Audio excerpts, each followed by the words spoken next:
Hello, my spookies. It's your host and narrator Henrique Couto here, bringing you a very special treat. Last year we had a miniseries titled Portals, all about the devious world of multidimensional travel and vampires.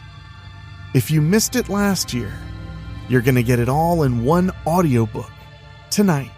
Or, if you caught it last year, maybe it's time to brush up, so get comfortable as Mouse and the gang are about to face a world full of blood-sucking monsters.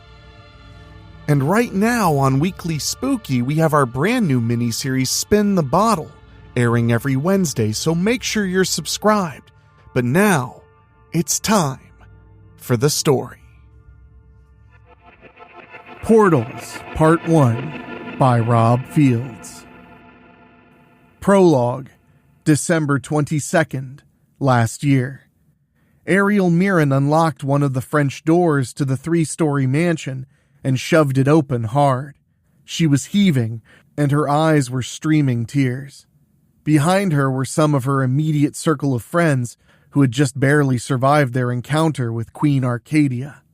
Ariel was both hurt and enraged at learning that her own mother, Adrienne, had sold her to Queen Arcadia to use as her vessel, before she was even born, in exchange for power and riches in the form of becoming the greatest computer programmer of all time. When Ariel was finally at a decent age, Adrienne arranged with Isley Tinker to maneuver her daughter to his shop at Strickfield Town Center Mall.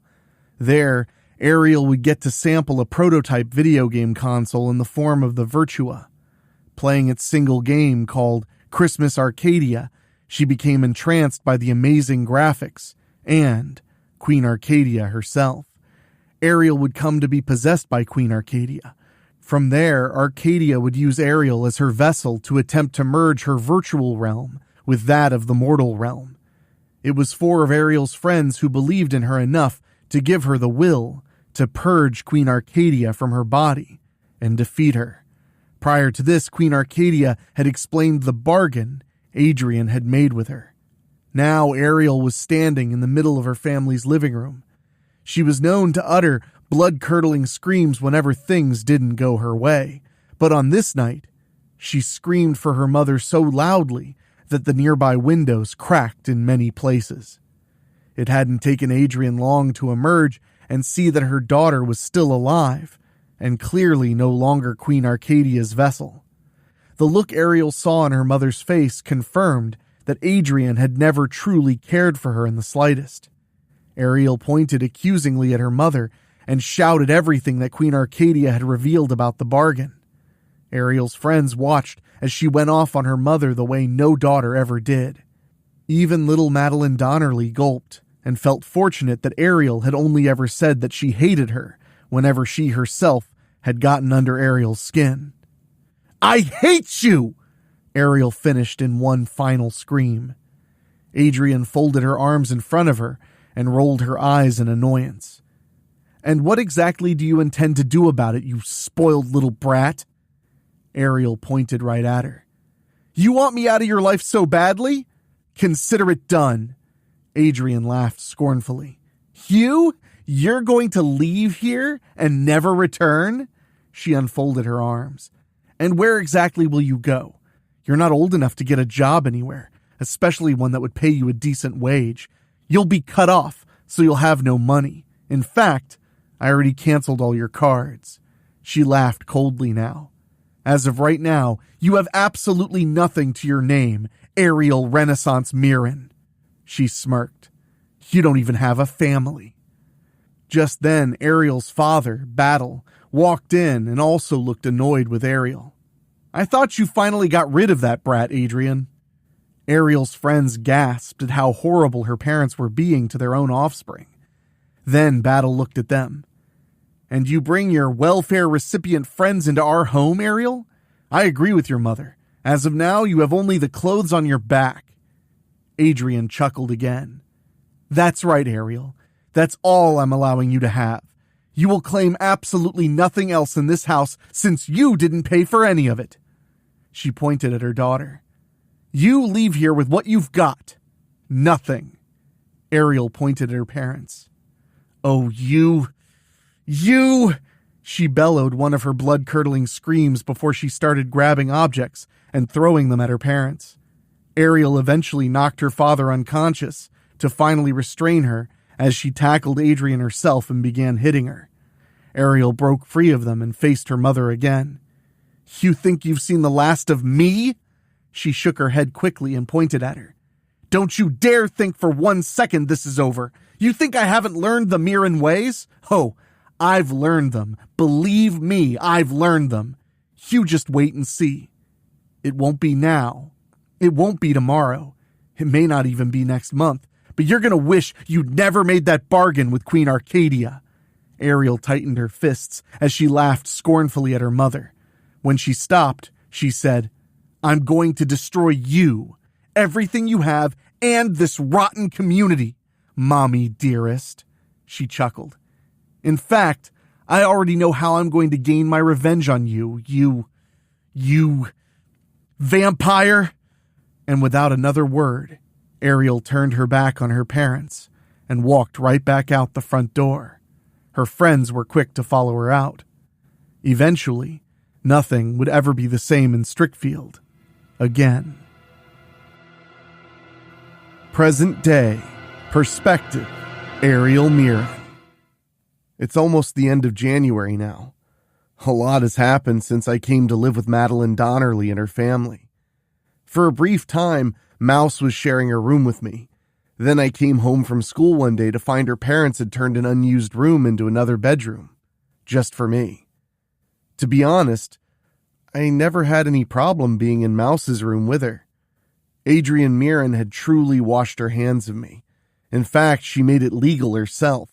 Last week, she came by the house with her lawyer and presented a document for Mouse's parents to sign, giving them full custody of me. After consulting their own lawyers, Mouse's parents learned the paperwork was legit. No strings attached, and signed it. I'm officially part of the Donnerly household now. Now, Tiffany is usually a pretty punk, laid-back, easygoing kind of woman. She had done plenty of work for Adrienne in the past. Not only did Tiffany tell Adrienne never to commission her again, but she was no longer welcome at the Donnerly house. "You really ought to be ashamed of yourself," she told Adrienne in her silky voice. Adrienne left the lawyer's office and never looked back.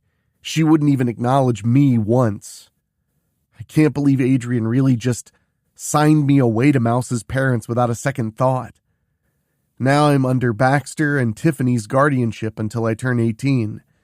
They have the option to adopt me if they choose to, but I'm not going to push it. Believe me, I know I'm lucky just to have a place to live. To be honest, I've never felt more free and clear in my entire life. Right now, I'm at the Strickfield Town Center Mall with Mouse and Carter Cross. We're helping Tiffany set up the center court for an art exhibit tonight. Tiffany is such a talented artist. Her work is known all throughout this mall. If you look around at the many businesses that are still open here, there's plenty of her artwork on display that she did just for them. Recently, a store called Bobbletopia opened locations in the mall and in downtown Village. They commissioned Tiffany to do some artwork for both stores.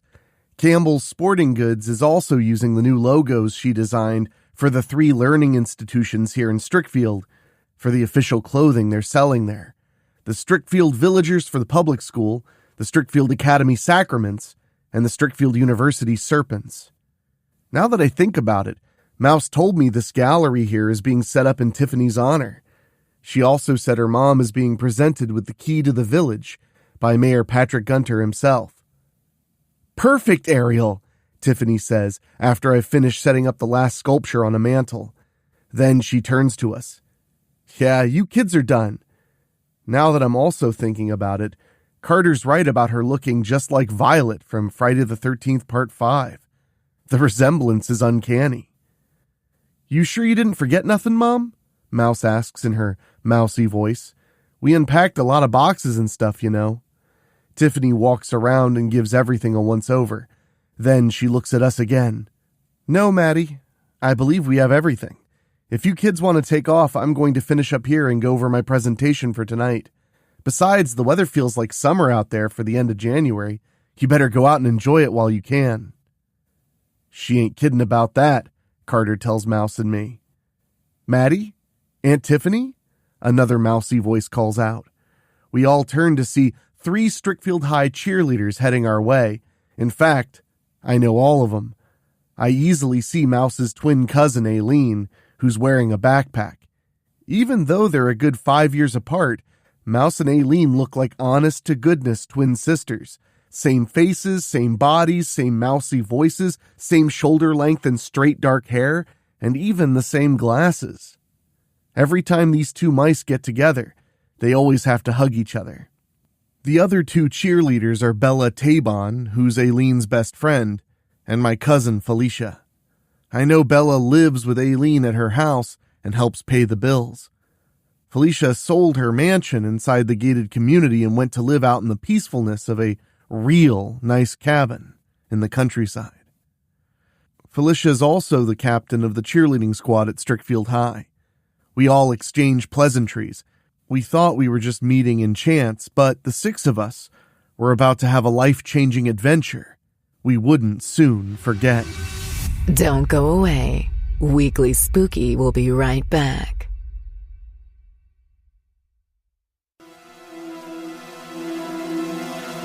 Perspective, Bella Tabon. The cheerleading squad had a brutal practice today. For the record, Felicia's not the one being a slave driver. Miss Temple, our coach, had a meeting with us before the holiday break and said we got a real shot at getting on ESPN for the cheerleading competition and that we should really push for it. After Miss Temple got a majority vote, we started training harder. Note that I was the only one who said no, mainly because I really hate being a cheerleader. I'm only doing it for Aini. "Hey guys, what's going on?" I ask when I see Maddie, Carter, and Ariel. As usual, Maddie's wearing a beret and a scarf, like she's some cultured sophisticate. "Just helping Mom set up for tonight," Maddie answers. "Now you kids are leaving," her mom tells them. "Go! Get on your bikes and ride already." Felicia Mirren raises her finger. "Yeah, probably not a good idea, Mrs. Donnerly. The winds are really blowing out there. At school, Miss Temple called practice on account of that nasty storm coming this way." "Seriously?" Carter asks her. "It was nice and clear when we biked out here after school." Ariel's looking down at the main mall entrance. "Felicia's right. I can see outside those doors. There's some nasty-looking clouds heading this way." Maddie's mom turns to the kids. "On second thought, maybe you'd better just stay here." I can take them home ahead of that storm," Felicia offers. "My SUV's parked just outside. More than enough room for all of us." "What about our bikes?" Carter asks. "We'll just put a few of them on the racks and another one in back," she says. "You sure it won't be a problem?" Maddie's mom asks her. "No, not at all," Felicia assures her. Then she looks at the kids. What could go wrong? So it was settled. After saying goodbye to Maddie's mom, we walk out the main mall doors. The kids quickly unlock and bring their bikes over. These bikes look like they're right out of the 1986 movie Rad some of us saw at Felicia's cabin after a football game. "You guys stunt ride?" Felicia asks them. "Madeline and I do," Carter answers. "Madeline let Ariel have her super goose so she can ride with us." Felicia nods once. "Nice. Where do you all live?" "Oh, it'll be pretty convenient," Maddie says. "Ariel and me live together on Main Street near Downtown Village, and Carter lives right next door. We share the same driveway." "Sweet," Felicia cheers. "Let's get a move on." Now she's looking a bit worried. "Anybody feeling a little trip to Oz today?" I turn and give her a scowl. "Shut up." As usual, Felicia takes me with a grain of salt. There you go, always the Debbie Downer. We all get in the SUV. Soon Felicia's driving toward Main Street. It'll be a few miles before we make the turn. Suddenly, Maddie appears in between Felicia and me. "Yeah, what you just said about Oz, Felicia?" She points back with her thumb. "A great big twisty kinda just touched down back there." I quickly look behind us. Maddie ain't kidding, Felicia. We gotta take shelter yesterday. Hang on, Felicia replies. She quickly turns and heads for the tunnel underneath the abandoned railroad yard. I look back to see that tornado and see lightning coming out of it.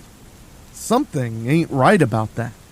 Aini and I learned our cheerleading captain's good at driving with a lead foot as fast as she's taking the curves and turns. Before long, she gets us underneath the tunnel and stops. She cuts the motor, and we wait out the tornado. After a while, we all agree to head out. Felicia starts her car back up and drives us to the other side of the tunnel.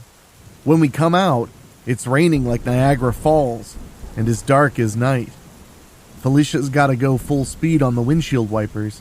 Finally, the rain lets up enough to where we can all see better. Felicia slows the wipers back down.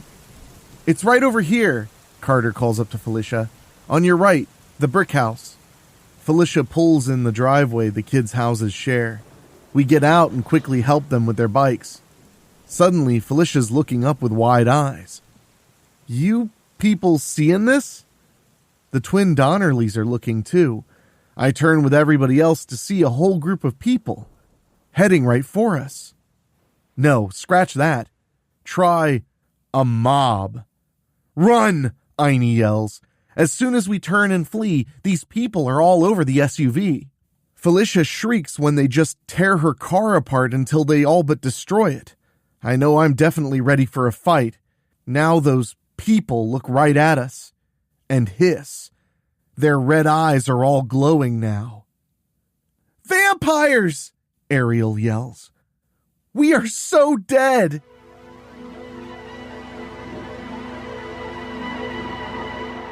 Perspective, Madeline Donnerly. Aw, man. We gotta get inside a house, I yell. Now! We quickly run right to my back porch. After Bells gets the door open, she's grabbing and pushing everybody inside. She comes in right behind us and slams and locks the door. We're okay as long as they can't come in, right? Ariel chokes. They have to be invited in first, right? We hope, I squeak. Ariel turns to me fast. You hope? I hate you, Mouse. We're all gathering in the living room. Now I'm seeing something that agrees with what my mousy sense, my tummy's telling me. Is it me or aren't there any windows in this house? Felicia asks. Just then, Mom and Dad appear. Belle's got this weird look on her face. Then I'm realizing myself, hey, wait a minute. Mom, how'd you get home so fast? Did you pick her up at the mall, Dad? Soon as we're all hearing Carter gulp, Mom and Dad suddenly vamp out. So nice of you to come back home to me, Maddie, Mom says. My offer to sire you still stands. Come to me. Be my little girl again. There's nowhere for you to run, Dad stresses. Just surrender yourselves to us, and we'll make it all painless. I promise. Aw, man, why does this keep happening? I groan. What's going on, Maddie? Felicia quickly asks. Speak up. When Ariel's shaking her head fast while looking at me, she knows what I'm going to say. We're in that vampire universe again, aren't we? I really hate you, Mouse. Now I'm pointing right at her. Oh, no, you didn't, Ariel Mirren. I didn't bring us here. Well, we better get out of here or we're all going to be food, Carter says, remembering his last time here in October. Bells puts her hands on mine and Carter's shoulders. Then she's looking at Felicia. That's right. She don't know Bells is a vampire. Neither does Ariel. Then Felicia surprises us when Vamp Dad tries grabbing her and she's throwing him right through the wall real easy. Now Felicia's looking at Bells. I know what you are, my friend. I've known for quite a while now. So vamp out already and let's get out of here. Did you hear that? Better check the locks on your doors. Weekly Spooky will be right back. Bells gets mad and vamps out. Then she grabs me and Carter and hightails it out. It ain't long before Felicia's leaping right behind us with Aileen and Ariel. We're able to put some distance between us and the vampires. When Bells lands with us, she lets us go. Then she motions for Felicia to bring her two inside the abandoned building where we're hiding out in. We're all safe. For the moment. Bells points right at Felicia. How can you leap and keep up with me? And how do you even know I'm a vampire? Felicia smiles. I think you forgot about your reflection. You and Aileen have been in my new cabin enough times. Only thing I don't get is how you can walk in the daylight. Now Ariel's scared. You're... a vampire, Bella? Bella raises her hands in front of her. Easy, Ariel. I'm on your side. She sighs. I'm a vampire, but I'm my own kind. I walk in the daytime and don't drink blood. Felicia smirks a little. I do. I ain't no vampire, but I got the vampire's diet. I gained the powers of a spider over a year ago. Don't worry, if any of those vamps come at us, I'll know it. Aileen points at her. I knew something wasn't right about you that night you asked me to come to your old house to talk about your cousin Chelsea. That stuff you were drinking was a little too thick to be juice. Also, you always order pizza for everybody after we cheerlead for games, but you never eat a single bite. Felicia sighs. I can at least still enjoy those delicious smells while I'm envying you all. She groans. I can't even put pizza in a blender and puree it. The best I can do is try and season the blood I buy from Strickfield Meats. For the record, I ain't even close to making the blood I buy taste like pizza. Aileen gives me a warm smile. For what it's worth, thanks for always treating us to pizza. Felicia pats her shoulder. I just like taking care of my girls. Now Felicia's folding her arms and looking right at me. Bella and I have our cards on the table. Yeah, I know all about you too, Maddie. Huh? I utter. What you talking about? I saw you once, Felicia tells me. You were at Gunter's Square with Bella and Aileen over the holiday break.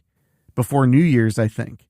At first, I thought you and Aileen were in trouble and Bella was saving you both from vampires surrounding you. She points at me. Except you pulled out a compact and said a woman's name 3 times. Then you turned into a ghost. I quickly hold up my hands. Okay, I'm coming clean. I reach into my inner jacket pocket and pull out the compact I'd been keeping in there. Now I'm looking at Ariel and Carter, my 2 best friends in the whole world. I'm possessed by the ghost of a white witch named Mary Worth. I say her name 3 times in a mirror and let her possess me. She gives me back my body when she's done. I put the compact back in my jacket. I've been going out with Bells and Einie and helping them stop supernatural baddies. When I see him giving me those looks, I know I'm in deep, deep trouble. Why would you keep this from me, Madeline? Carter demands. We've only been friends ever since my family moved next door to yours back in 2nd grade. We've always told each other everything. We always trusted each other. Now Ariel's staring hard at me. Hold it. Now that I'm thinking about it, you did have something to do with Bloody Mary scaring us at one of my sleepovers last fall. Remember when Mona Abels and Bailey Downs and I kept seeing that horrible ghost in our mirrors? She's pointing right at me. You said you never saw her. You lied about that, didn't you? I can't really hide it no more. Guilty, I squeak. Ariel tightens her fists and growls. I hate you, Mouse! She's narrowing her eyes on me. And you're going to tell me everything when we're back home. Now she's rubbing her hands together. You know, I think I'm gonna like being your new big sister. Just then, Felicia brightens into alert attention. Attack incoming! My spider instinct just went critical. Suddenly, this giant bat appears right out of the darkness above us and screeches as it flies around. Bells is ready to leap up at it. Then I see Felicia kicking off her sandals and scaling the wall like a spider. The bat flies right at Aileen, but my twin cousin's showing people she's full of surprises. She's got these thingies strapped to her wrist, some of her toys she's built for her and Bells that she was keeping in her backpack. Next thing we know, Aileen's shooting a rope out of one of them and catches the bat. Yipe! Aileen shrieks when the bat's taking her up with it. Felicia? Bells calls out to her. "I'll get her," she calls back. "I got this." The bat does some fancy flying and catches Aileen in its talons. Aileen's trying to fight it off by shooting one of her cables in its face. The bat answers by quickly sinking its fangs into Aileen's arm. Aileen's screaming now. I'm really scared for my cousin. I quickly pull my compact out of my jacket and open it. Mary Worth, Mary Worth, Mary Worth. Mary Worth. In a matter of seconds, my ghostly friend's taken over my body and using it as her vessel. Even though I'm along for the ride now, I can still see what's going on. Felicia's moving fast as she scales the walls. Then she leaps far and drops right on top of the bat, making it let go of Aileen. Mary utters a spell to soften her fall, but the bat quickly turns upside down and goes back up again, dropping Felicia. Felicia ain't even looking scared when she's shooting webs out of her fingers. They hit the ceiling and make Felicia stop short of hitting the floor. But now, the bat's dropping down and gliding along until it snatches up Ariel this time. "No!" she yells as the bat's bringing her up into the air. "Help me!" Next thing we know, the bat's heading to one of the broken out windows up above to flee with Ariel.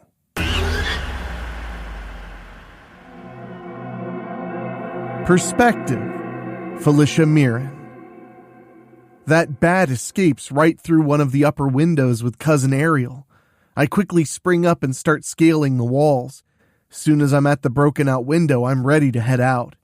Suddenly, Bella springs up to jump right through it. "Out of my way!"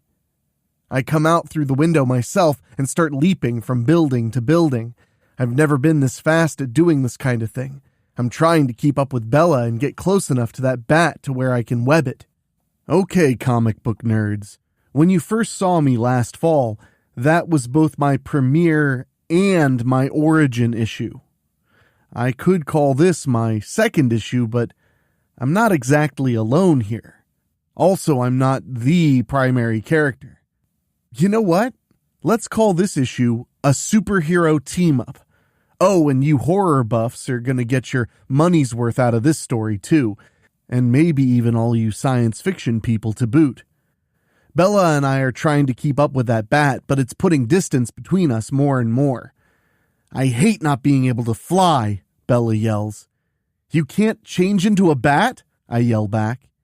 "Don't you think I'd have done it already?" she yells louder. I quickly have an idea. As soon as we land on a rooftop, I grab her arm. "Hey, can you throw me at that bat?" When she looks at me funny, I groan. "Just do it!" Bella growls as she grabs me and shows me she's amazingly strong when she hurls me at Ariel and the bat. She's definitely stronger than me, no two ways about that.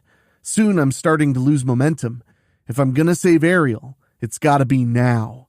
I quickly fire my webs. Thankfully, it ain't windy or my webs would be going in other directions. They go. Yes! Both my sticky webs hit their marks. The bat flaps its wings faster to try and shake or break my webs. I can't let that happen. Only one thing to do.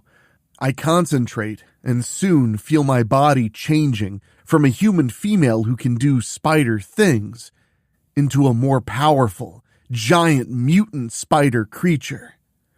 I'm growing additional legs and feeling gray fur sprouting all over my body. I'm also getting another set of eyes and a pair of antennas. The only bad thing about changing into my cute and cuddly spider self is that I lose my clothes aside from t-shirts and tops. I also weigh a lot more in my spider form. As I'm starting to head toward the earth again, I quickly fire some more webs and hit another building. I pull myself to it where I can stick tight. "Yeah, you come on back here now," I tell the bat as I'm reining it in. "You got something that belongs to me." The bat keeps screeching like nobody's business and flapping real crazy. "Help me!" Ariel shrieks. The bat's finally got to make a choice. When it drops Ariel, I spring from the building and fire my webs to catch hold of my cousin and bring her to me. I shoot a few more webs and am soon walking tightrope on them. As soon as we're on the rooftop of an apartment building, I set Ariel down. She's not sure what to make of me now.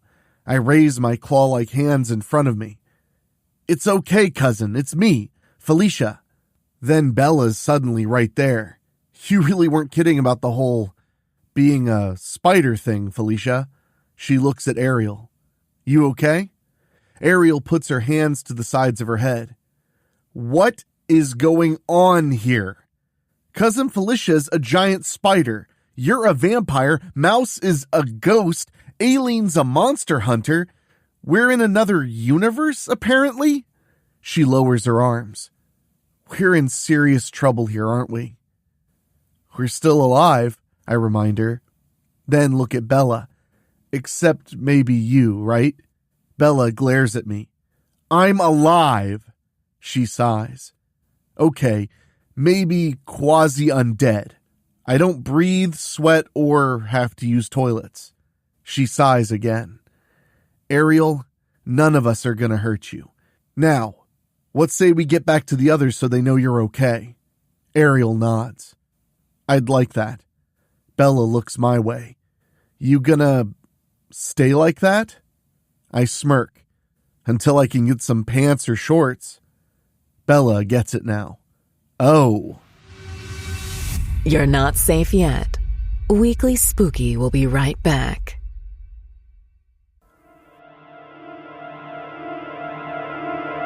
Perspective, Carter Cross.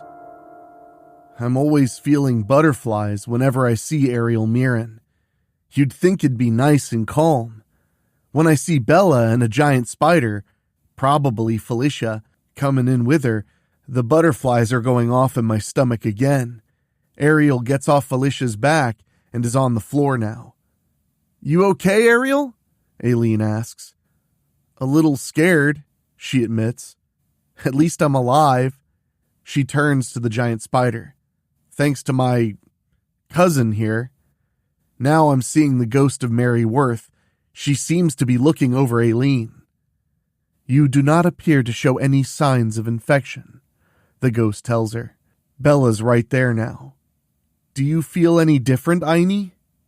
I feel fine, Bells, she says. In fact, I'm all healed up already. Bella says to the ghost, Thank you. I cannot accept your thanks, Bella Tabon. It was not I who healed Aileen. Now Bella's looking at Aileen, really worried now. I gotta admit, I'm really amazed at Felicia. I can't believe she's a giant spider. Like what you see? She asks me. You're really real, I managed to say. No makeup or special effects. Felicia laughs a little. Nope. Then I look at Bella. You want to know the truth? I already knew you were a vampire from the time we were here back on Halloween weekend from the horror-thon. You never glammed me to make me forget. Don't worry, I never told nobody. Bella smiles. That's why I didn't glam you.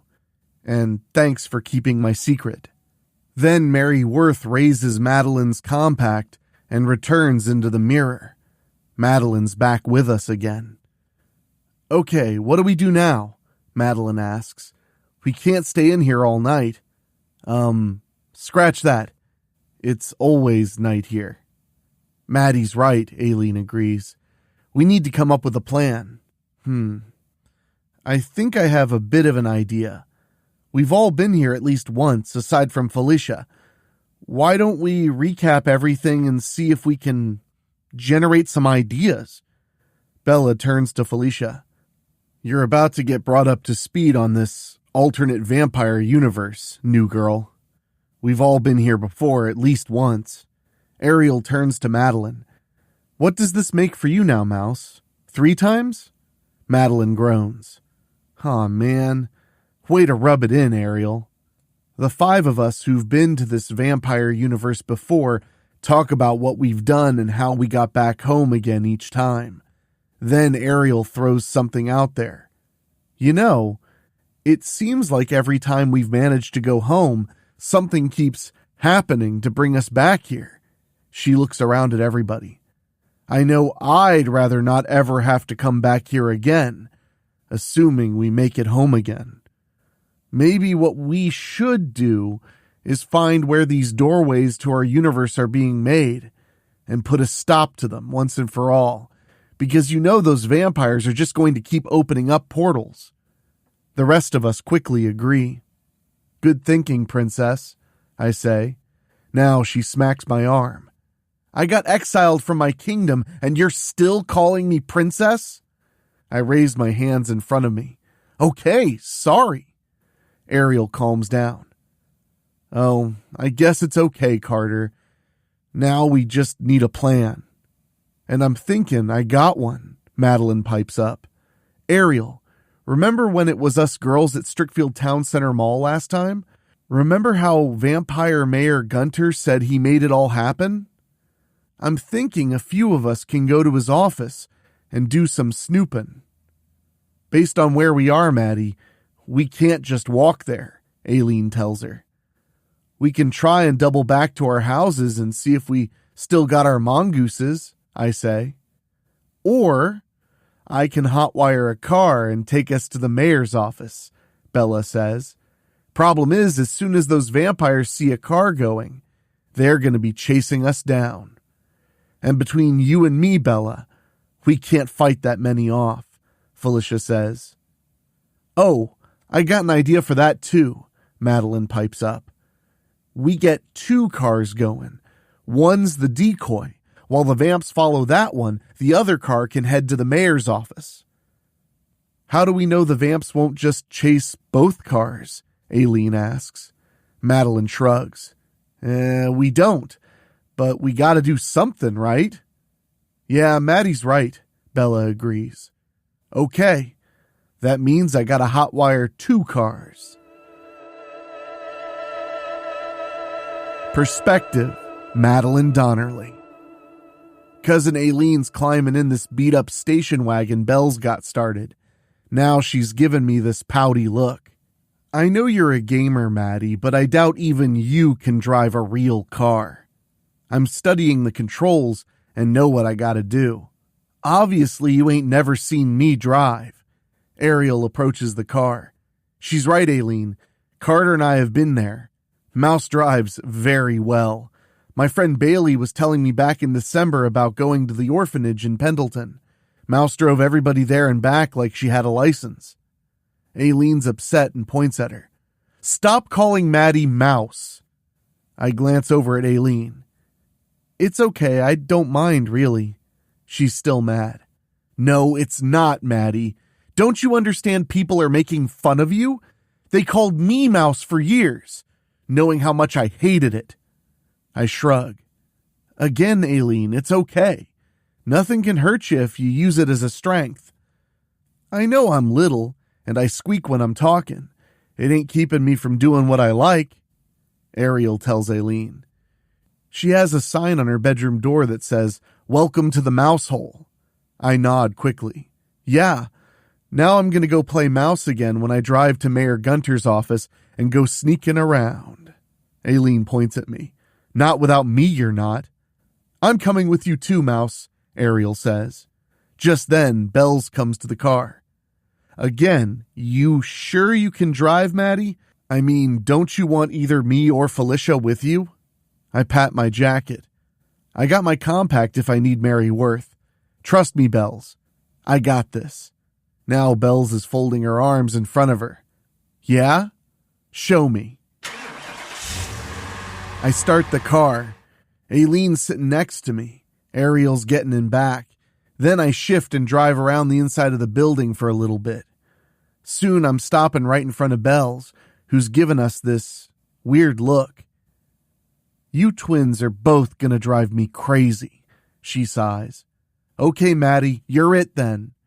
You 3 are going to the mayor's office. Felicia, Carter, and me are gonna provide a distraction. At least Go-Go Juice ain't gonna be no problem this time. Felicia, Carter, Ariel, and me went and siphoned plenty for both cars. Yuck.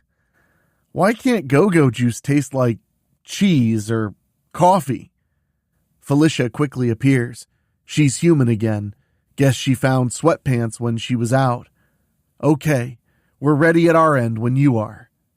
Too bad our phones don't work here, Ariel mutters. It would be nice if we could communicate with each other somehow. Felicia quickly raises her finger. Yeah, about that. She goes away for a moment, then comes back. Here, take this. Where did you find walkie-talkies? Aileen asks her. In what was left of that radio depot in downtown Village, next to what was left of Bobbletopia, Felicia answers. Bella and I tested them. The batteries and the walkies are good. I take the walkie-talkie and hand it to Aileen. Then Felicia sees Carter approaching. I see you also found stuff. Carter swings his baseball bat. Found this out in the street. Now Bells is handing us vampire survival kits. I'm surprised there was still some holy water and wafers left in this Strickfield wasteland. I had to get these from a church a few miles out. And you didn't burn? Felicia asks. I don't have traditional vampire weaknesses, Bells returns. Now I see Carter and Ariel looking at each other. Really looking at each other. Then Ariel reaches out through her door and puts her hand on Carter's shoulder. We're going to be okay. Carter nods quickly. Yeah. And then he surprises everybody when he leans in and, wow, it ain't no long one, but I'm thinking they're scared we ain't making it back home. Ariel gives Carter a nice smile. You come back to me. I mean it. Carter gives her a look that tells her he's planning on it. Bells holds up the other walkie-talkie. When Felicia, Carter, and me get far away, we'll let you know what's going on. Use your best judgment, Maddie. I nod quickly. We'll be okay, Bells. Once we're in our cars, Bells drives out. Stand by, Bells says on our walkie-talkie. Shh, it was only the wind. You're safe. Weekly Spooky will be right back. Perspective, Aileen Donnerly. Maddie takes off as soon as she gets the okay from Bells. I can't believe this. Maddie's only 13 and in the 7th grade, and she's driving a car, like she's always been able to. I can't even drive a car. Not that I couldn't have learned. I'm okay for the moment thanks to the treatments Bells has been giving me for my sickness. So far, those pills she made for me around Thanksgiving are still working great. I'm looking at my arm. It was already fully healed up when Mary Worth looked at it. Why do I have a very, very bad feeling about this? You never cease to amaze me, Mouse, Ariel tells her. Maddie shrugs. Yeah, I try. What about you? You okay back there? I really didn't know Carter was going to do that, she says shakingly. It's okay, Ariel. Just give me an invite to your wedding after we graduate high school, Maddie teases. Ariel growls when Maddie snickers. Oh, you! I quickly turn around and point sharply at her.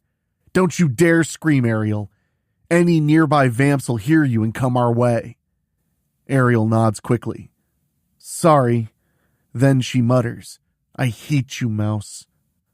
When I look at Maddie, she's still not even fazed by Ariel. Then Maddie says to me, Ariel's been saying that to me since we was little kids. Believe me, I'm quite used to it by now. How can you be so calm about everything, Maddie? I ask. You know, I really envy you. Maddie shrugs. I just don't let things bother me. I mean, I got a good life. I got great friends. I got great parents. Life's good. Ariel springs forward. You say life is good, and we're stuck here in a vampire universe. I hate you, Mouse. Maddie raises her finger. Careful, Ariel. I might crash the car. Ariel shakes her finger. Oh, you just wait till we're back home. We keep moving until Maddie stashes the car. Then we get out and move to Mayor Patrick Gunter's office. Now it's my turn to show I've got a few surprises of my own. First off, I pick the lock to get inside one of the side doors. Bells has really been teaching me things since we started getting more into our friendship. I suppose I shouldn't envy Maddie so much. Bells is my one real friend, even though we're hanging out with Felicia Mirren more these days. More and more us cheerleaders are kind of becoming a circle of friends. I don't think I'd still be here today if it wasn't for Bells. When I got my sickness, I was told I didn't have long to live. I've always had a weak immune system. Even the common cold could lay me up and make me miss school for a good week. In fact, I missed so much school due to being sick that I'm repeating my senior year. Even then, Maddie often came by to see me. I'm still feeling that sense of insecurity, I guess. I guess I just don't want to be alone in the world. I've come to love having Bells and Maddie in my life. I guess I just don't want us to ever drift apart. That's not an unreasonable thing to ask, is it? Before long, we find Mayor Gunter's office and go inside. I already gave night vision glasses to Maddie and Ariel. Now we're snooping around. I see maps around the office and look at them. Now, I don't have a photographic memory, but I do know Strickfield well enough to know when things look way off.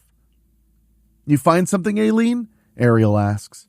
I think so, I reply. Take a good look at these maps. See anything odd? Yeah, right here. Ariel points to it. Since when do we have a nuclear power plant? Maddie finishes for her. I ain't no high school senior like you, Aileen, but I'm already thinking things. Ariel gulps. Do I even want to know? If there's a nuclear power plant in this Strickfield, it's probably tied to how those vamps are powering their portals to our universe, I translate. That's what you came up with, right, Maddie? She gulps herself and nods quickly. Uh-huh. Then I pull out my smartphone. We can't call or send texts, but our cameras are still good.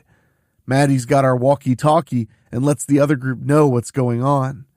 Felicia's talking to us. The vampires are still chasing them.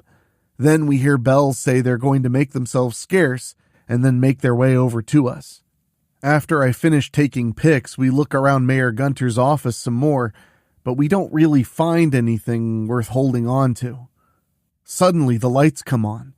Next thing we know, the door to the mayor's office comes flying away. Now, Mayor Patrick Gunter himself is looking right at us.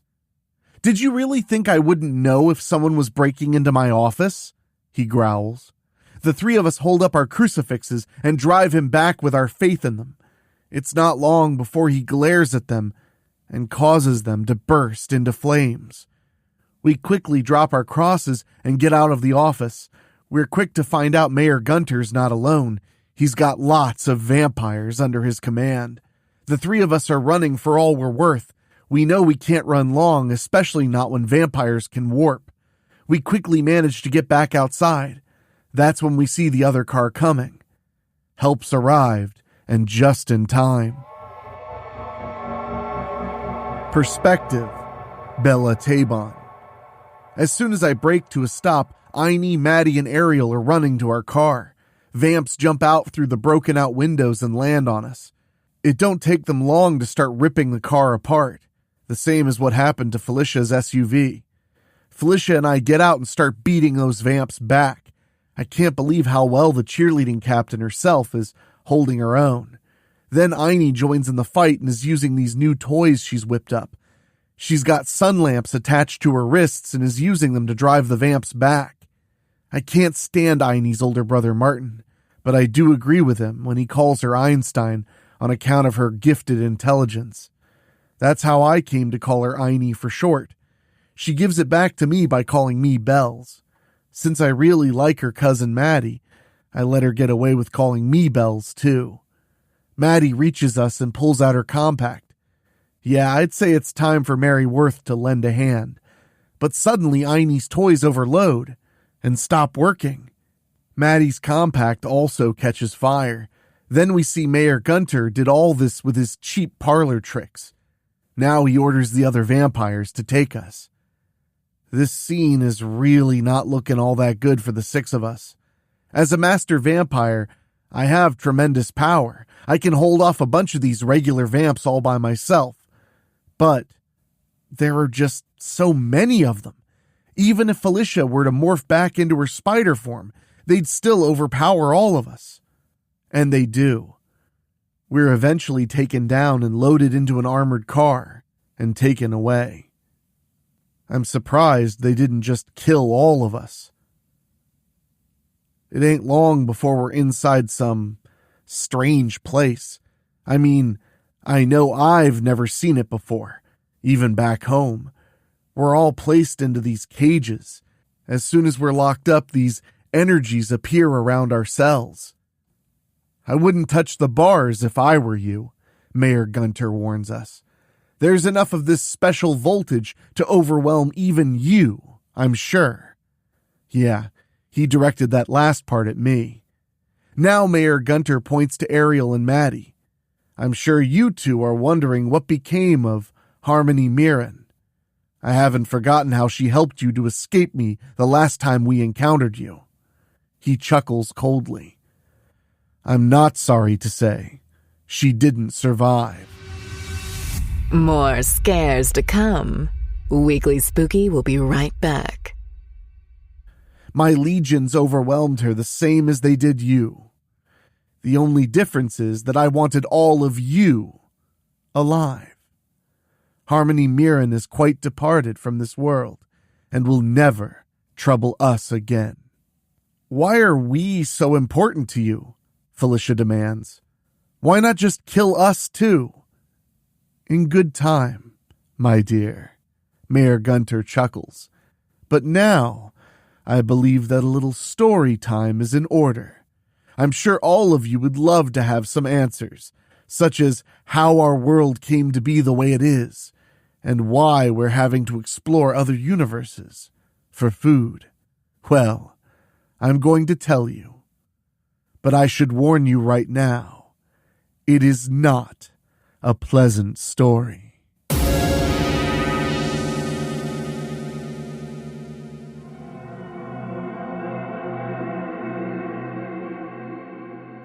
The present.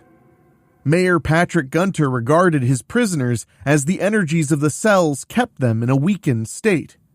Ariel Mirren walked to the bars and tightened her fists. Why? Why would you turn your world into this horrible nightmare? Mayor Gunter chuckled. Oh, I didn't do this alone. You see, there was someone else just as hungry for power as I was. Someone who wanted power so badly that said person approached me. After hearing what my new partner had to say, he shook his head. But I'm getting a little ahead of myself here. No, it's best that I start from the beginning. 10 years ago, Patrick Gunter was furious when he saw that he was behind in the polls again. He couldn't believe the people of Strickfield favored the current mayor, Harmony Mirren, so greatly. Gunter had his own voters behind him, but not nearly enough of what the current mayor had, and the village election was coming up very soon. Gunter growled and slammed his fists on his table.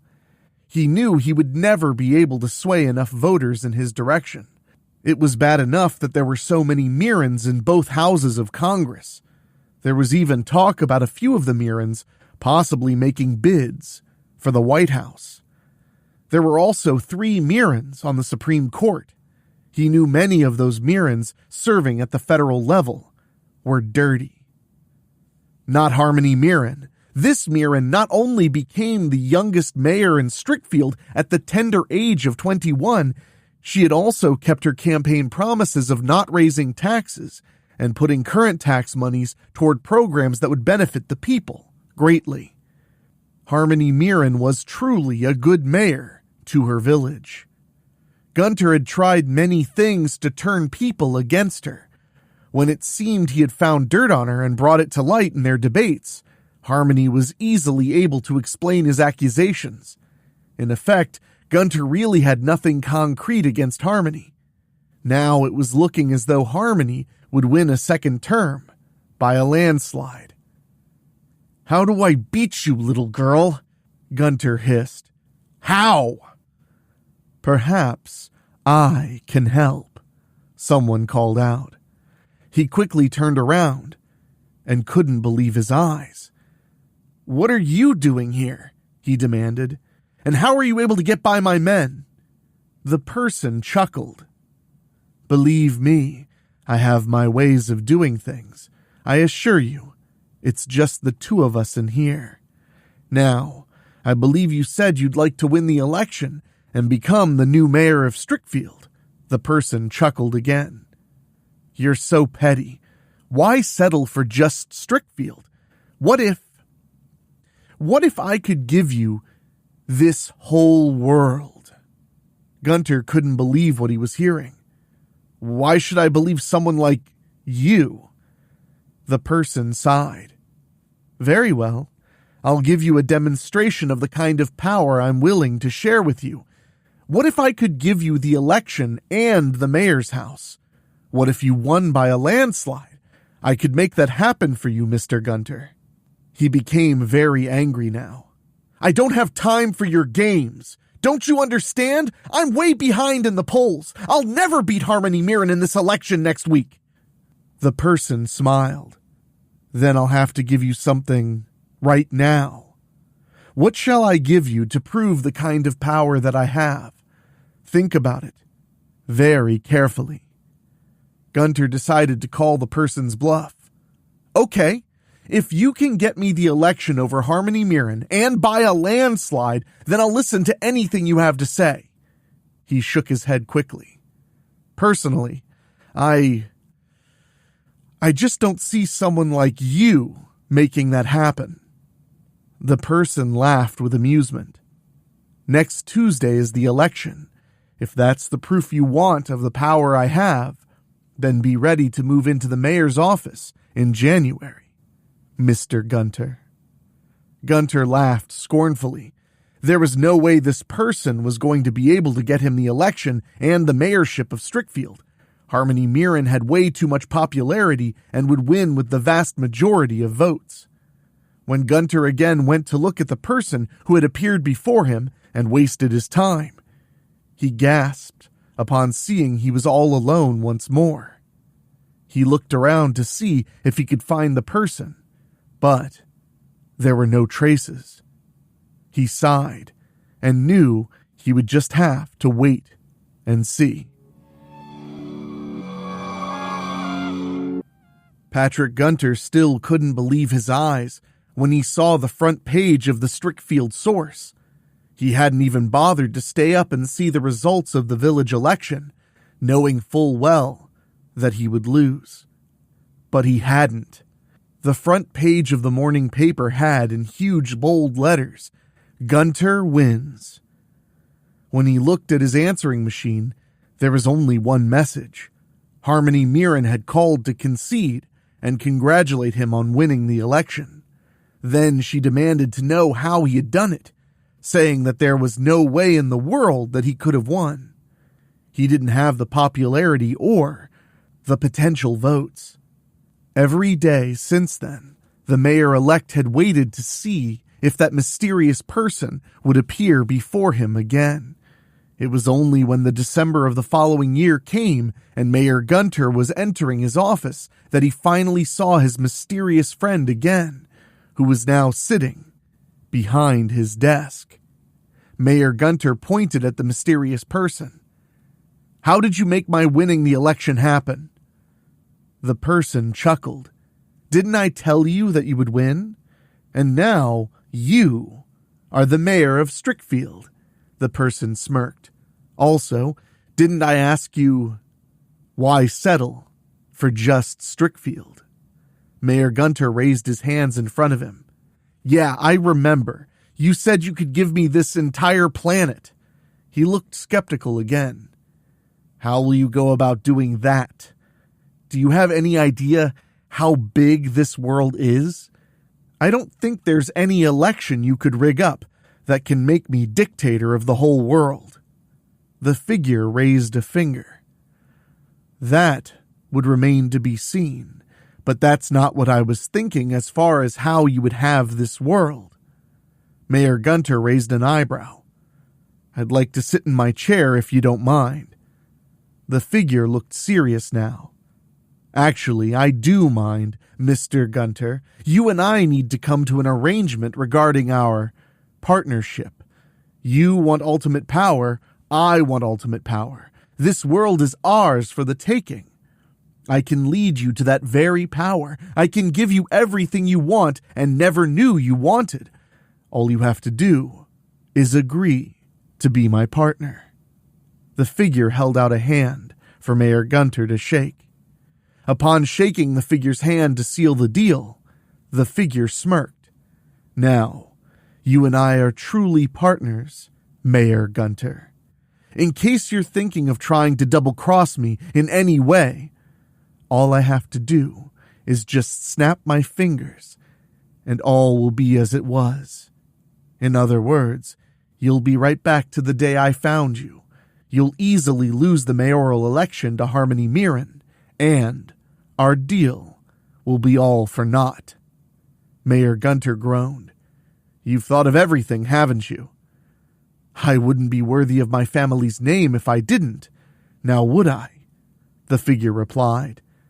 "Now, do you want ultimate power or not?" "Since you said we're partners now, then you should know my answer," Mayor Gunter returned.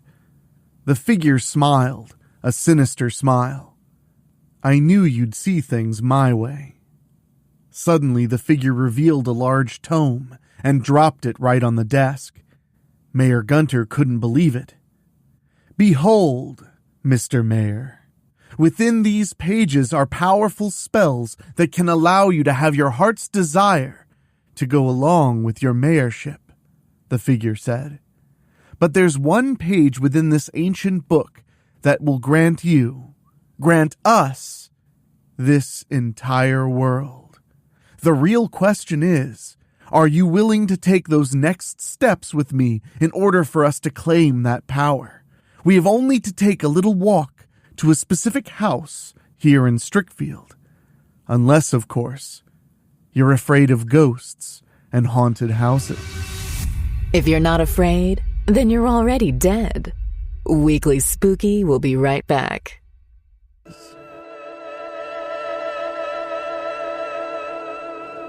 One week later, it was a dark and snowy night.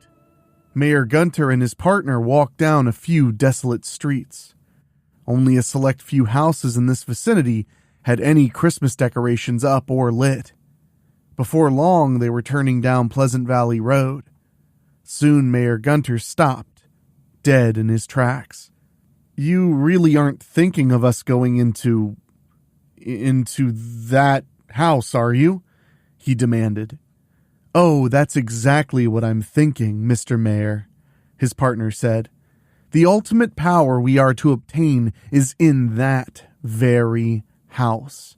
Now don't tell me you're going to chicken out. Remember, we both have just as much to gain here." Mayor Gunter pointed to the old mansion. "But this is the Carnavash estate. You yourself had to have lived in Strickfield long enough to know this is the one house in our village that you walk on the other side of the street to avoid." His partner again emphasized ultimate power and seizing the world. "I promised you that you would be mayor, didn't I? Why would I lie to you now?" He considered his partner. "Okay, you have a point, but why promise me unlimited power? You could have seized it all for yourself." "Yes, you're right," his partner agreed. "But what fun would that be? It's fun to have a partner in crime to share all this with. And think about this. I handed you a major victory over a Mirren when you won the election. Imagine what you could really do to the Mirrens when we get ultimate power for ourselves." Mayor Gunter nodded slowly. "Again, you have a point. I do love seeing the Mirrens fail. And with my help, you will, again," his partner promised. "But we must go into the Carnavash estate. There's no other way." Maybe it was against his better judgment. Maybe it was the promise of ultimate power. They continued down Pleasant Valley Road until they were standing outside the front gate of the Carnavash estate. Before he realized it, he was already on the other side of the high, vine-covered fence that surrounded the ancient house. Mayor Gunter felt his heart pounding when the back door squeaked open. He was surprised at how quickly his partner went inside. After closing the door, Mayor Gunter followed his partner. Soon they entered a library. Every shelf was filled to capacity with ancient, leather-bound books. "We'll have to look around very carefully in here," the partner said. "There's a secret passage in here somewhere." "How do you know?" the mayor demanded. "Didn't you read the tome I gave you?" "Obviously not, or you would have read the information I already know. There's a secret entrance here in the library somewhere. Once we open it, we head down into the chamber. Then we go from there." It had taken them several months, but Mayor Gunter had finally found the one book that would not come loose from the shelf. After pulling back on it, they heard a loud noise. Mayor Gunter pulled open the shelf to reveal the hidden stairway. Using flashlights, they descended the stairway until they were in a ceremonial chamber with a large altar in the center. "No, it's not here," the partner said. "The passage I read said one must be willing to descend to the furthest depths to reach ultimate power." Mayor Gunter snapped his fingers. "Perhaps there's another secret entrance, located in this secret room." "Exactly what I was thinking, Mr. Mayor. But where exactly?" It had taken them several more minutes, but the partner had finally discovered a switch that caused the altar to move and reveal yet another hidden stairway leading further below the Carnavash estate. Before Mayor Gunter could say he wanted to turn back, his partner had quickly entered this newly revealed passageway. Mayor Gunter continued to feel conflicted as he followed his partner down, further and further. Soon they were in what appeared to be a crypt, this one looking like it had possibly been built during the Dark Ages.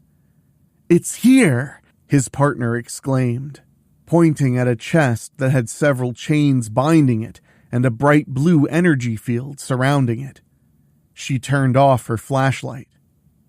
"What is it?" Mayor Gunter gasped, turning off his.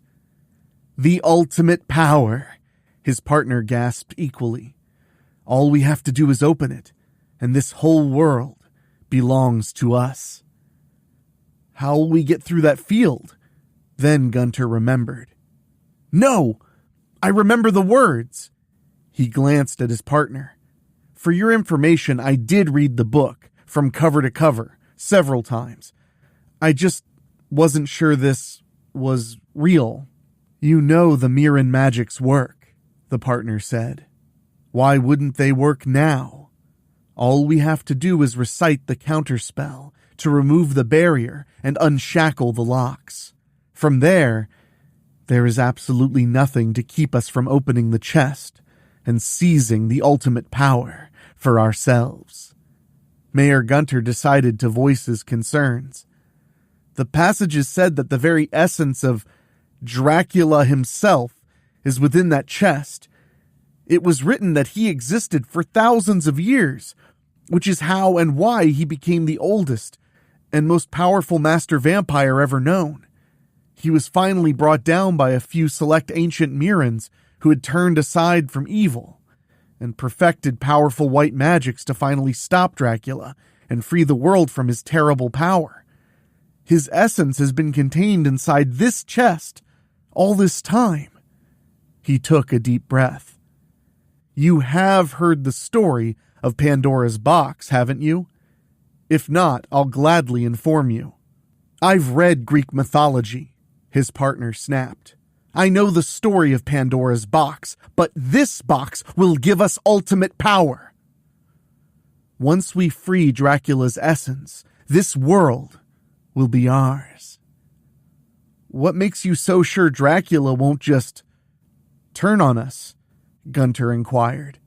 "As long as we both know the original spell, he can be returned to his prison at any time," the partner reminded him. "I'm sure that once Dracula is free, he'll be more than willing to share his power with us." Go ahead and leave if you want. I won't force you to stay with me any longer." Consumed by his lust for more power, Mayor Gunter began reciting the ancient words that the darker Mirrens of ancient times had written. He wondered why they themselves never undid the spell their traitorous relatives placed on the chest. He continued to recite the spell. Suddenly, winds filled the chamber and the torchlights became fully lit. The mystic barrier surrounding the chest flickered before it was finally gone. When Mayor Gunter finished with the incantation, the chains unlocked and fell to the floor. There was absolutely nothing to keep them from opening the forbidden chest now. Before Mayor Gunter could think of what to do next, his partner was already at the chest. Just seeing the evil radiating from his partner's smile and eyes made him wish that he hadn't done what he did.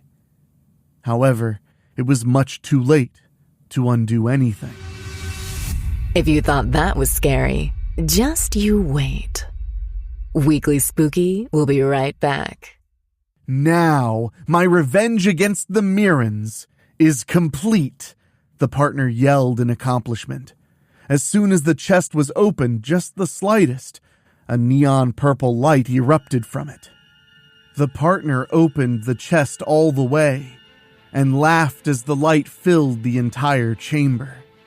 Soon, powerful beams of light shot into both Mayor Gunter and his partner. They felt themselves being infused with such incredible power. For several minutes, they remained still. When the power stopped feeding into them, they knew they were fully transformed. Mayor Gunter saw his partner's new vampiric face and knew his own was the same way. In fact, he could already feel the fangs growing within his own mouth. The power escaped upward through the two passageways and out the Carnivash's state. The power continued its ascent into the winter storm. Mayor Gunter and his partner reached the outside and saw how evil the sky had become, no matter how far they looked. "What have we done?" Mayor Gunter groaned, not sure that he really wanted to hear the answer. But he didn't have much time to ponder further as he felt an incredible thirst and knew there was only one thing that could satisfy it: human blood. Suddenly, Mayor Gunter and his partner transformed into giant bats and flew in search of their first victims. It had taken them only short minutes to find suitable nourishment. The first people they encountered had already been transformed into vampires, like themselves. Mayor Gunter wondered why not everyone had been transformed. Just the same, he was glad to be able to slake his thirst. It was only a matter of a few short days before Christmas that the entire planet had become enfolded in the eternity of night. The sun would never brighten the skies of Earth again. Now both Mayor Gunter and his partner found themselves on borrowed time, after consuming their recent humans that they were just barely able to find. He looked at his partner. "We're almost out of food," he said. "There are too many of us, and not enough mortals to sustain all of us. How are we supposed to have unlimited power and rule this world if we become too weak from thirst?" The partner turned to him. "You think I haven't already thought about that? Not only do we have the Mirren magics at our disposal, we also have technology. All we have to do is enact the next phase of my plan, and we can have all the delicious mortals we'll ever need or want." Mayor Gunter and his partner went back to his office. There, his partner explained how they would take over the Strickfield nuclear power plant, using the Mirren magics in combination with blueprints stolen from a few Mirren technology branches they could add the power of nuclear energy to fuel their plan. At the same time, they would tap power grids around the world and shut them all down permanently. Only their nuclear plant would make power. While Mayor Gunter and his partner worked to construct their new prototype portal device at the Strickfield nuclear power plant, they managed to find some more humans to be able to sustain them until their work was completed. Apparently, the mortals that hadn't been turned had banded together to form resistance groups. The two of them had to be careful not to be caught off guard and be finished off by these groups. However, they were powerful enough to where they were able to secure some of them as their food source. When everything was ready, Mayor Gunter threw the switch and opened their first portal. Mayor Gunter ordered some vampires to enter and bring back mortals. The experiment proved to be most successful. Mayor Gunter and his partner were able to feed the vampire legions that obeyed them. Then Mayor Gunter's partner found other ideas in another Mirren tome on how to bring mortals to their universe. From there, more methods were used to open portals from their universe to others. Use of physical mediums such as movies on film, compact disc formats, flash drives, and many others were used to be able to open portals. All that would need to be done would be to send these lethal mediums to other universes and wait. But these plans were not without resistance. The former mayor of Strickfield, Henrique Mirren, would make a last stand against Mayor Gunter. Henrique was the leader of a human resistance group that was determined to destroy the power plant. The group had made a valiant effort, but the vampires were far too powerful for them. Before the remainder of them could retreat, Mayor Gunter had seized Henrique and infected her with but a single bite. By the time Henrique had retreated to the Strickfield Town Center Mall, her mall, she had become one of the undead herself and would turn on those who were her allies for food. With Henrique Mirren no longer a threat, Mayor Gunter and his partner were free to do whatever they wanted. His partners had kept the promise of unlimited power and control of Earth, after all. The present. Mayor Gunter turned to his prisoners. Now you understand how we came to conquer our world and bring it into everlasting darkness. Now you understand how we can do the same to so many other Earths in so many other universes. The possibilities are endless. You people are truly monsters, Ariel Mirren yelled. We won't let you get away with this. Mayor Gunter laughed. And who will stop me, little girl? You? Your friends? The cells you've been placed in continue to sap your strength. Soon you six will be nothing more than easy nourishment. Mayor Gunter produced a walkie-talkie of his own. Then he spoke into it. Are the enhancements to the reactor finished? Ready, the voice of his partner on the other end replied. Mayor Gunter smiled with glee. Then reactivate the reactor, so that we may bring more mortals into our world, that we may have a more plentiful harvest. He looked to his prisoners. In case you haven't guessed yet, you're in the Strickfield nuclear power plant. When the prisoners heard the reactor coming to life, Ariel tightened her fists and shook her head quickly. No! She shook her head faster. No! Now she could feel the intense anger growing within her. No! Ariel shook as she suddenly felt an incredible surge throughout her body. The next thing she knew, she was forming green and red fire in her fists. Also, her eyes and hair began to glow with bright light.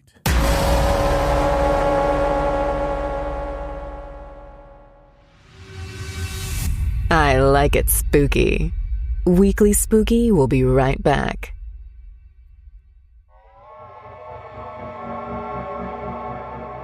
Perspective, Ariel Mirren. What is this? What's happening to me? These energy dampeners were able to siphon the strength from the others, but I've been feeling fine since I was thrown in here. Ariel? Carter Cross stammers. What's happening to you? I don't know, I gasp, just as confused as him. Then I remember these red and green colors being associated with Queen Arcadia from when she possessed me around Christmas. I don't think about it and easily blast the bars right off my cell, wrecking its dampeners. Mouse and Aileen come to Carter and work together to help him up. Stop! Mayor Gunter yells, pointing at me.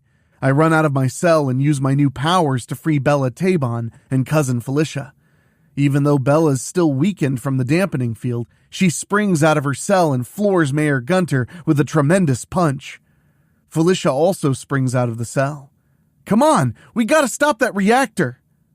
Aw, man, Mouse mutters. If only I had a mirror. We'll use our bare hands, Maddie, Aileen tells her. Yeah, I'm itching to kick some butt. We all head to the main control room and find even more vampires. I also see someone working the main panel. I can't see who it is, but this person looks smaller than these other vampires. The person sees us coming and transforms into that giant bat that tried to take me earlier. The twin mice and Carter are grabbing stuff to use as weapons. As a vampire grabs Aileen, she quickly lays into him. I mean, she's going all kung pao and showing she can fight. She's also showing she's got strength now. Mouse and Carter are swinging at anything that comes their way. If you've got powers, Ariel, use them, Bella yells. I'm feeling angry again, and I use my new powers to attack these bloodsuckers. As soon as Felicia walks by in her big spider form, I shriek. Okay, Felicia's on our side, but she's still scary. I'm going for the reactor, Felicia says. How about some backup, Ariel? I don't know, I groan. Like Bella said, use your powers, cousin. Your world needs you. Okay, I'm not so scared of Felicia anymore. You're right. Let's go. Felicia lowers herself a little. Hop on. I get on her back and cut loose on the vampires. Felicia moves fast with her lower 8 legs. How long have I had powers for anyway? I'll have to figure that out later. Perspective, Felicia Mirren. Ariel ain't doing bad at keeping those vamps off me. When I'm close to the main control panel, that giant bat that keeps being a pest is coming right at us. Ariel fires at it, but it dodges her. Focus, Ariel, I tell her. Don't fire blindly. I'm trying, but that bat's really fast, she protests. As other vampires are coming at us, I knock them away. I spin webs on 2 of them and yank them together hard to daze them.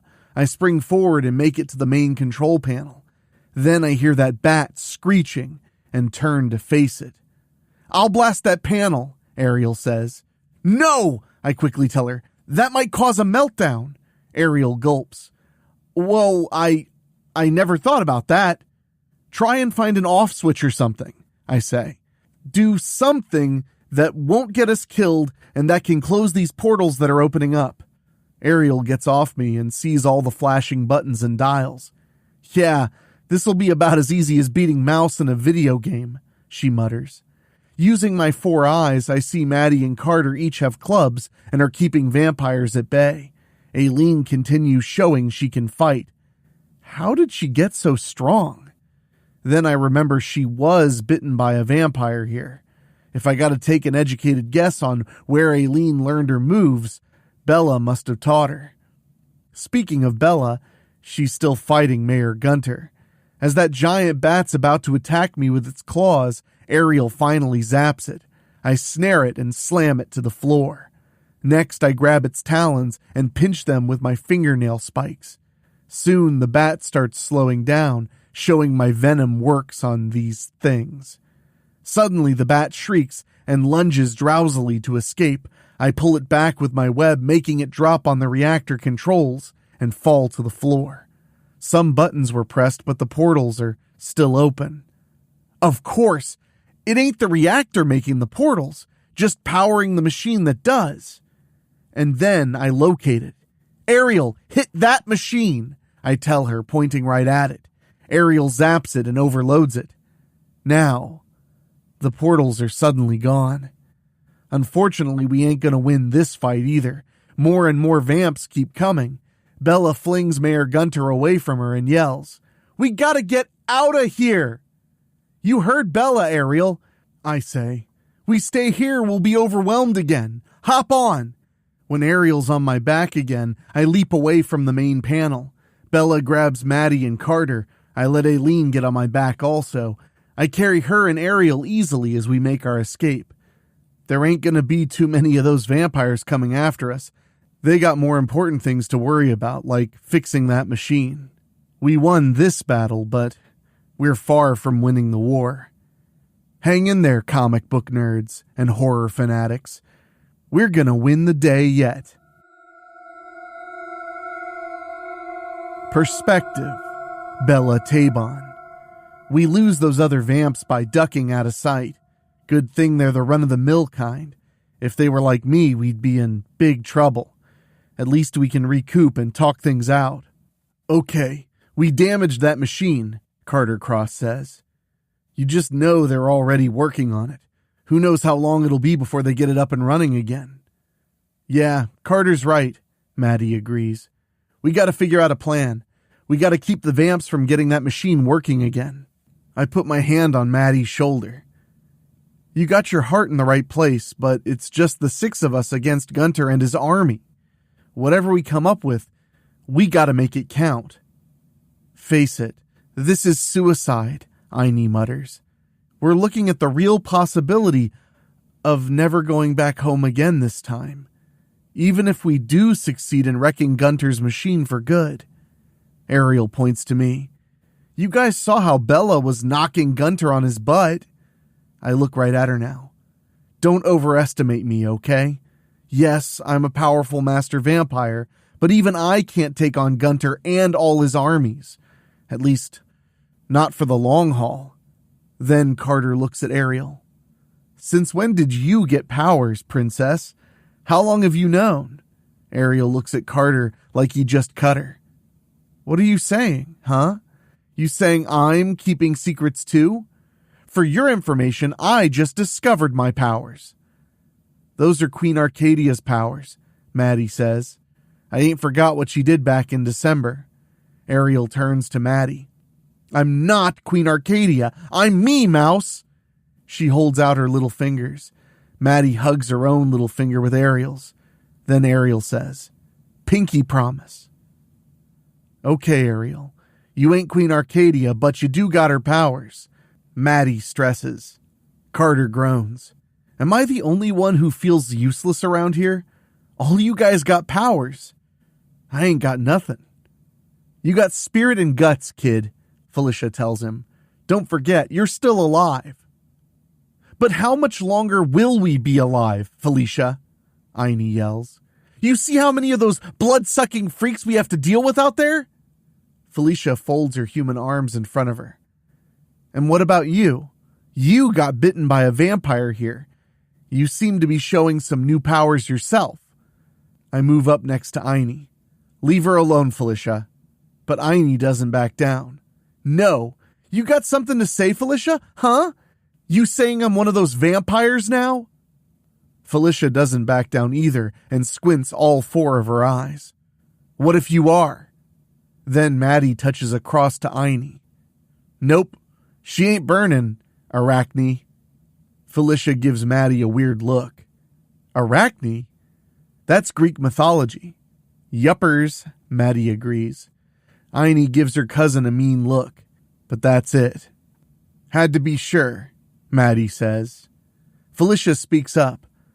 "I get it's just us 6 against a whole vampire army." She's looking at all of us now. "I even get that some of us are scared." "I know I am," she sighs. "Do any of you even understand our situation here? Do you?" I point at her. "You haven't been in the game as long as Aini, Maddie, and me have."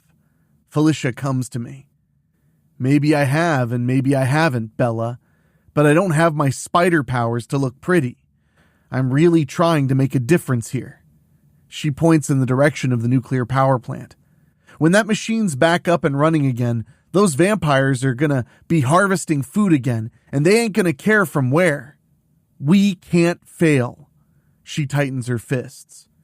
Don't you people understand? There is nobody else. It's just us. If you all want to just sit here, then I'll go alone. Maybe those vampires will get me, but you better believe I ain't gonna make it easy for them. It's either I take out that portal machine once and for all, or I go down knowing I gave it my best shot. She steps back a little now. And that's exactly what the 6 of us are here. We're the last shot before the buzzer. Don't go away. Weekly Spooky will be right back. I look at everybody now. The new girl's right. We are the last hurrah here. I point at Felicia. I never said I wasn't seeing this through. I'm a Tabon. Of course I'm seeing this through. Suddenly, Maddie gasps. Why didn't I remember this before? I do have another mirror. Aileen and I both got 'em. She removes her glasses. I need some light. I got you, Mouse, Ariel offers. She approaches Maddie, holds her hand under the glass, and concentrates. At first, nothing happens. Don't doubt yourself, I tell her. It's your power. You alone command it. Remember, you are Ariel Mirren, the queen bee of Strickfield Junior High. When you put it that way, Ariel's hand's glowing now. Then Maddie fires away. Merryworth! Merryworth! Merryworth! Merryworth! The energies come out of Maddie's glasses and go right into her. In seconds, Maddie becomes possessed by the spirit of the White Witch herself. I was hoping that you would eventually remember that idea from last Halloween, Madeline, Merryworth says. Mary utters an incantation and casts an aura around us. Soon it's gone. I noticed that some of you had injuries, she explains. I have healed those of you that needed it. I sigh. Okay. We're all at 100%. I say we launch a final all-out assault on the Strickfield nuclear power plant. I ain't just talking about destroying that portal machine once and for all. I'm talking about blowing the whole plant too, so they can't power another one. Aside from Mary, the others look at me with utter shock. Perspective, Carter Cross. It sure got cold in here fast after Bella said what she said. Look, I've seen enough science fiction movies with Madeline and Princess here to know what you're suggesting is both suicide and cruel, Bella. I say. There might still be innocent people out there. We can't just mushroom cloud vampire Strickfield and not think about them. Bella smiles a little. You never let me finish explaining my plan. I'm not a cruel person, Carter. What do you have in mind, Bells? Aileen asks. Bella looks at Merryworth now. I can't believe this is Madeline, or at least the ghost is possessing her. Can you whip up some kind of spell that can move any mortals out of the potential blast range? Difficult, but not impossible, Mary tells her. The spell that I require will take a great deal of time and power to perform. I do believe that it can be done, though. The 6 of us talk our plan through until we finally agree. Then I know how I can be useful and ask the ghost. Listen, can you make my mongoose appear here? Now the ghost just looks at me weirdly. Then she finally seems to understand. Of course, Madeline. Can they talk to each other somehow? Mary utters some strange words. When she's finished, my bike appears right next to me. I quickly hop on my mongoose. If I'm going to help out, I want to do something I know I'm good at. Madeline and I won bike competitions back home. That's got to mean something here. Felicia smiles. Like I said, spirit and guts, kid. Then the ghost holds up Madeline's fried compact and instantly fixes it. After that, she goes back into the mirror. Madeline's back now. Bella points at her. You need to turn back into Mary. And I will, soon, Madeline says. Then she turns to Aileen. Want to ride shotgun with me again? Ariel folds her arms in front of her. You just love driving, don't you, Mouse? She smirks a little and waves Ariel off. Nah. Aileen says to the others. Guess Maddie and I are the distraction this time. Bella puts her hands on Madeline's shoulders. I'll get another car hot-wired. You just drive like you're in competition. You understand? Madeline nods quickly. Then I gently smack her shoulder. How about a lift inside? Once we're in, I can show these vamps some real riding. Now Ariel and me are looking at each other. I really want to be mad at her, but I just can't. I don't know what I'm feeling for her, what we're feeling for each other, but I feel deep down what we're feeling. I don't know. It just feels real. That's the best way I can say it. We're going back home, Carter, Ariel tells me. We're going to win. We have to. I nod quickly. You're right, Princess. You, want to go out with me again when we get back home? Ariel smiles a little. That's worth returning home for. Then she looks at Madeline. You're coming home too. I don't want to have to explain to my parents what happened to you. I getcha, Madeline tells her. Aileen raises her forearms. Glad Mary fixed my solar lamp gauntlets. These should help keep the vampires off of us, Maddie. Madeline gently slaps her cousin's arm. Sweet. Hold it, Felicia calls out. Come here, all of you. We all come together. Then it just happens. We all go into a group hug. Good luck, everybody, Felicia says. This one's for home. Remember, we gotta get this right the first time, Bella says. We ain't gonna get no do-overs. I'll promise you that right now. It ain't long before Bella has another car ready for Madeline. The twin cousins give each other weird looks.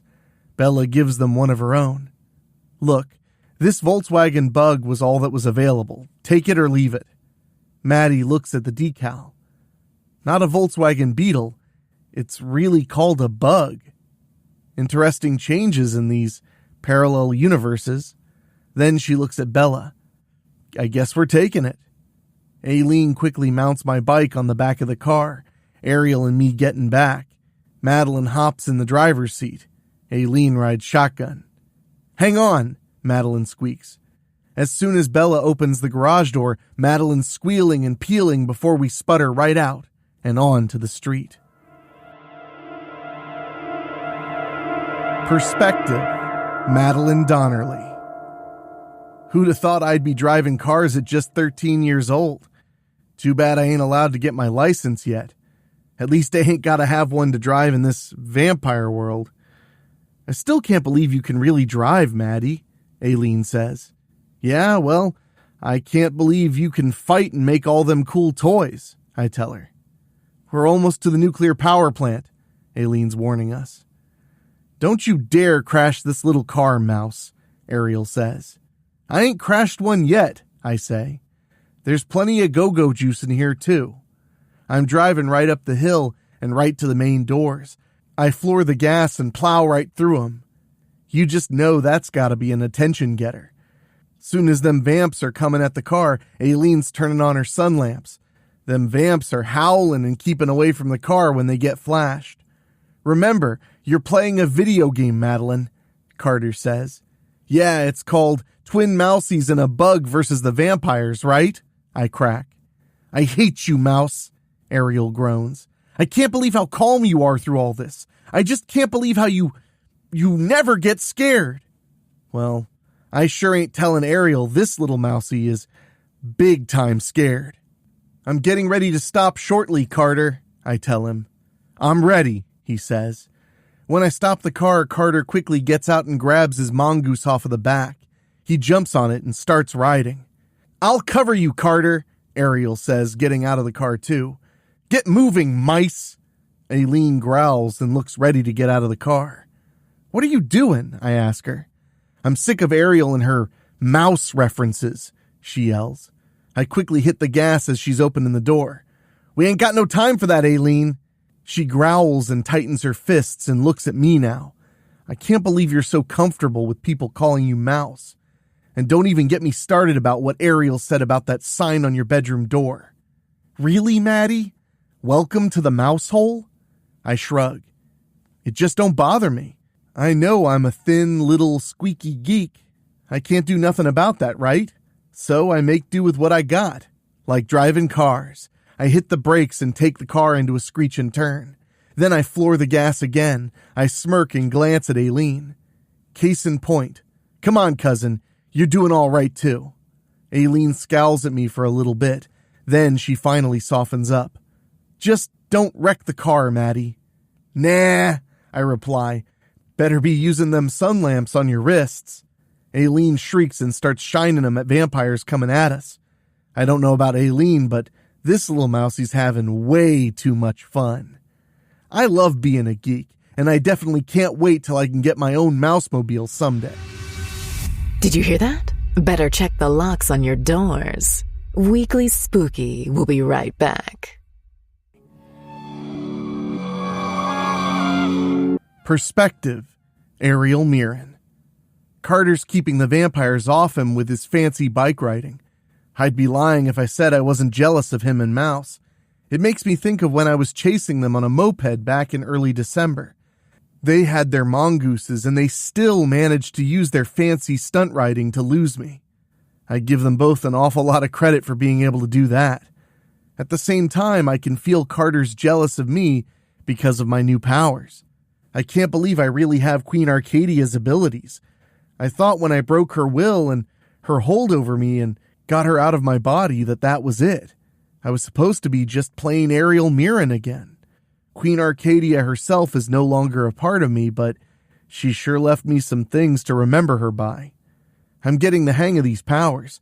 I'm really having to throw my emotions into them to make them work. Then I see Cousin Felicia getting close to the main reactor controls. Look out, Princess! Carter calls out. Behind you! I turn around to see Mayor Gunter's almost on me. I shriek and fall on my tummy. When he flies right over me, I get back up and know I've got to get away from him. I need to get to Felicia and help her destroy those controls. I turn around and run to her. When Mayor Gunter yells at me, I turn enough to throw a green fireball at him. When it hits him, Bella gets the drop on him. And then I'm snatched up by that giant bat again and pulled up into the air. The bat is taking me out of the main reactor room and flying me through a hallway. Soon we come out into another wide open room. The bat takes me upward to a balcony. Let's go! I yell before I bring my hands up and flash Christmas-colored lights in its eyes. The bat drops me. I gasp when I'm falling. That's when I focus to brace myself for the impact. Then I feel myself stop. And see, I've now got these clear red discs under my feet. I can fly? I choke it barely above a whisper. I command the discs to bring me to the balcony where they finally set me down. They then disappear and I walk through a nearby door. I remember this place being dark, but I can see everything in red? Or maybe infrared? Who's there? A woman's voice calls out. I look to see the woman, and my tummy just drops. I flip on the lights, then I make my infrared go away. Mom? I groan. What are you doing here? Then I'm angry. What do I even care? Adrienne Mirren gives me this weird look now. Please, Ariel. I've said I'm sorry more times than I can say. What more do you want from me? I raise my tightened fists. You think you can just say you're sorry? You traded me to Queen Arcadia in exchange for power and riches before I was even born. I feel the fire flaring up in my hands. There's no forgiving that. Now Mom just looks at me strangely. I didn't know vampires could do that. I groan and shake my head with anger. I'm not a vampire, I scream. No, but I am, another voice calls out from nearby. Now Mom and I are both looking pretty confused. The vampire has two other familiar people with her, but she's looking right at me. "Oh, the look on your face, Ariel Mirren," she cries with glee after revealing herself. Then I completely understand everything. I know who Mayor Gunter's mystery partner is now, the one who helped make this world into the vampire wasteland it's become. Mayor Gunter's mystery partner is...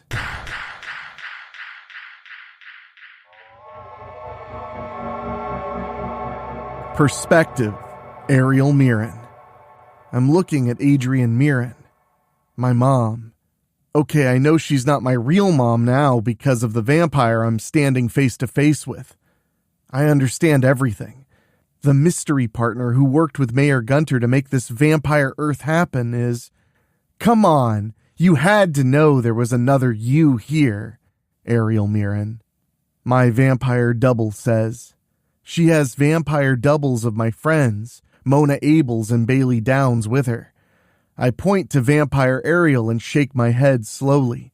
Then I point to Other Mom. You did all this because...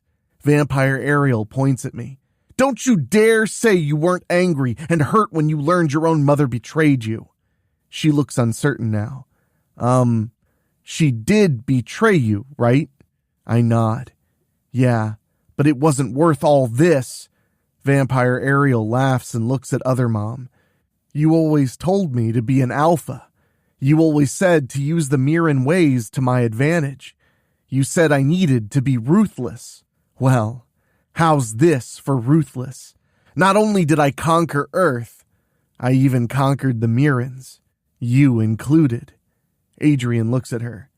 You were the worst mistake I ever made. Vampire Ariel, Mona, and Bailey howl with laughter. Then Vampire Ariel replies. But if you didn't have me, you wouldn't have become rich and powerful, right? Then you couldn't have burned me with your betrayal. She smiles, showing her sharp fangs. Then I couldn't have kept you here for you to see just how much I've bettered you, Mommy dearest. I look at Adrienne now. Are you really that cruel and have no feelings? I can't believe how this all happened. It was exactly like last December. Vampire me and I were both possessed by Queen Arcadia. But the major difference between me and her is Mom.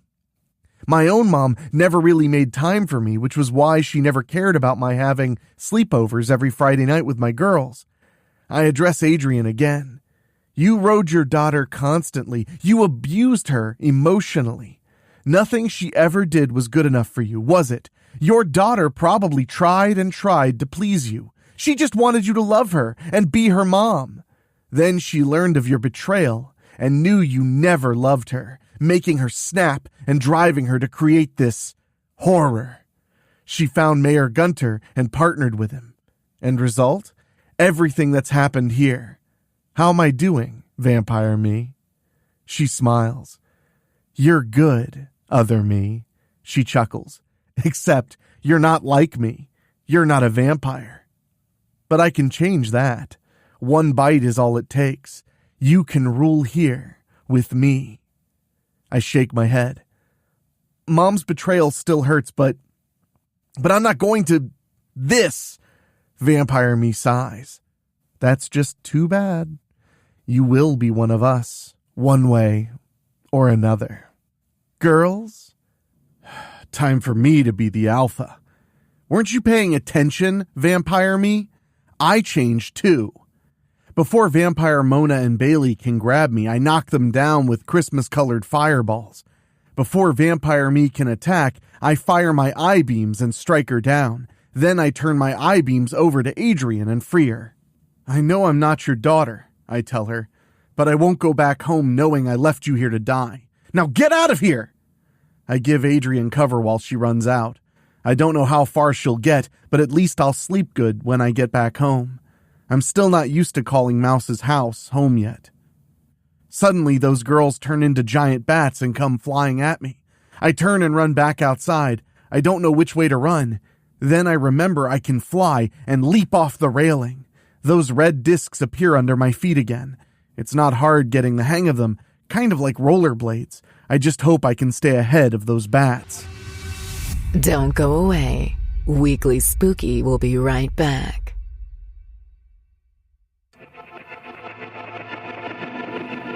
Perspective, Felicia Mirren. I want to go and look for Cousin Ariel, but knocking out this reactor must come first.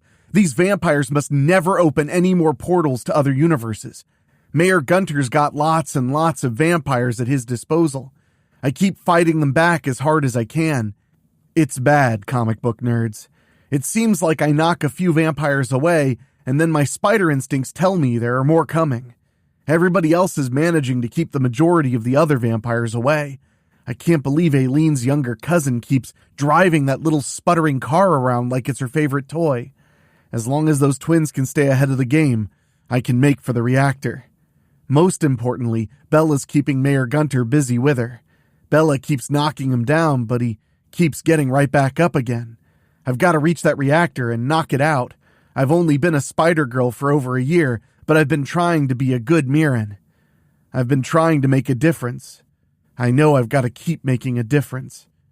Just as a few vampires are ready to get the drop on me, Carter Cross gets the drop on them with his mongoose bike, and that gives me the opening I need. Thanks, kid, I tell him. Spirit and guts. He quickly takes off again as I'm making my 8 legs work to quickly get me to the main control panel. I happen to be a science whiz, but I'm not trying to turn off the reactor by traditional means. I'm gonna destroy this thing. Keep your hands off that reactor! A voice calls out. I look to see Cousin Ariel staring hard at me now. Her red eyes are really glowing, and her fangs are glistening and sharp. That ugly vampire face. Oh no, those vampires turned you, I gasp. Just then I start to feel dizzy. I'm getting very tired. I'm sinking into a deep sleep.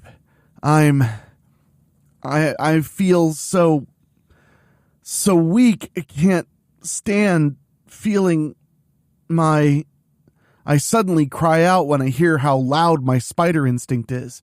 I quickly come back alive and smack Ariel away as she's about to bite me.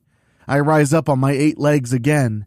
I can't believe I forgot about that glam thing vampires do. That's an experience for you. Then I'm wondering if Bella can glam people too. More and more vampires are coming in through the windows. If I'm gonna destroy this reactor, I gotta do it now. I raise my humanoid arms and throw my mutant spider strength into the panel. Hopefully it blows up fast. The panel, I mean, not the reactor. We gotta be able to get home before that happens, right? I smash the control panel and bang it up pretty good, but no sparks or sputters. I do it again. Still nothing. Then I scream and hit it one more time. Just then I feel my spider instinct. I turn and look to see another Ariel. This one's got glowing hair and is flying around on some kind of light discs under her tennis shoes. You okay? She asks me. Are you our Ariel? I ask back. Duh, she calls back. I point to the panel. Blast this thing, Ariel, for real. Stand back, she warns. As she's about to blast the panel, she's taken off her discs by 2 wolves. When they're all on the ground, the wolves turn into girls and move to jump a winded Ariel. No! Carter calls out. He slams into one of them with his bike and knocks her down, but she's quickly back on her feet and snatches him off his bike. Let me go, Mona! Carter yells. Oh, I'll let you go. Right after I have you for a quick bite. Don't even think about it, Ariel yells as she unloads on the Mona girl with red and green fireballs. She takes down the other girl shortly after and runs to Carter. You okay? Me? What about you? He returns. They quickly share a brief hug. No question, these two have major feelings for each other. I quickly turn back to the control panel and smash it one more time. I scream when I feel an enormous charge flowing right into me and making me slump down. I'm definitely stunned now. I gotta shake it off and make sure. I hear voices calling out that the reactor's control rods are offline and that the whole thing's gonna blow in 10 minutes. Just then, that sputtering car with the twins inside stops next to the portal machine. Then they get out. What are they doing? Then I see Aileen working on the portal machine herself. Part of the plan. We gotta get that thing fixed for ourselves so we can return home. Madeline uses her compact to become her ghostly friend again. I groan and force myself to stand on my 8 legs again. It's hard to move. I got zapped pretty good. I ain't deep fried, but I'm still feeling the voltage. Come on, Felicia, get up. Your universe don't realize it, but it needs you in the worst way right now. You gotta help your teammates. You're a superhero. Get up! I push with every last bit of will I've got. I finally get back to my feet. This is it. It's now or never, comic book and horror nerds. We make our last stand, here and now. Perspective, Bella Tabon.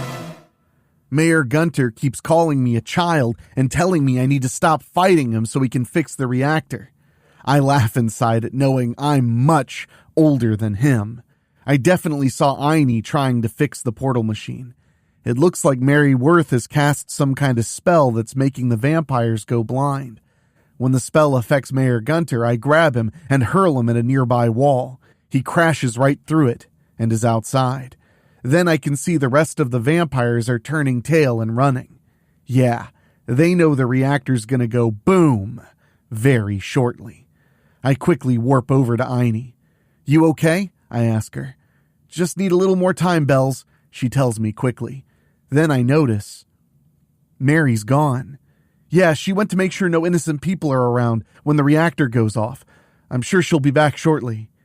Just then, everybody else comes over to where we are. When we're hearing how many minutes are left, and they're decreasing fast, I'll admit I'm getting scared over here. I'm wondering if this is what'll finally be the end of me.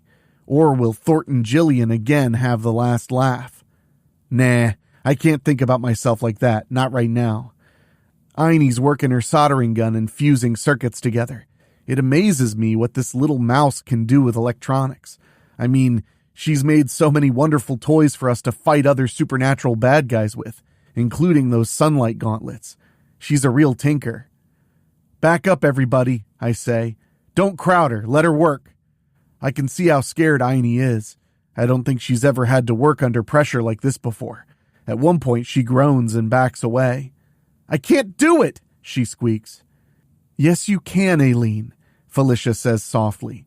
This is you. This is your superpower. This is what you do. You can do this. You must.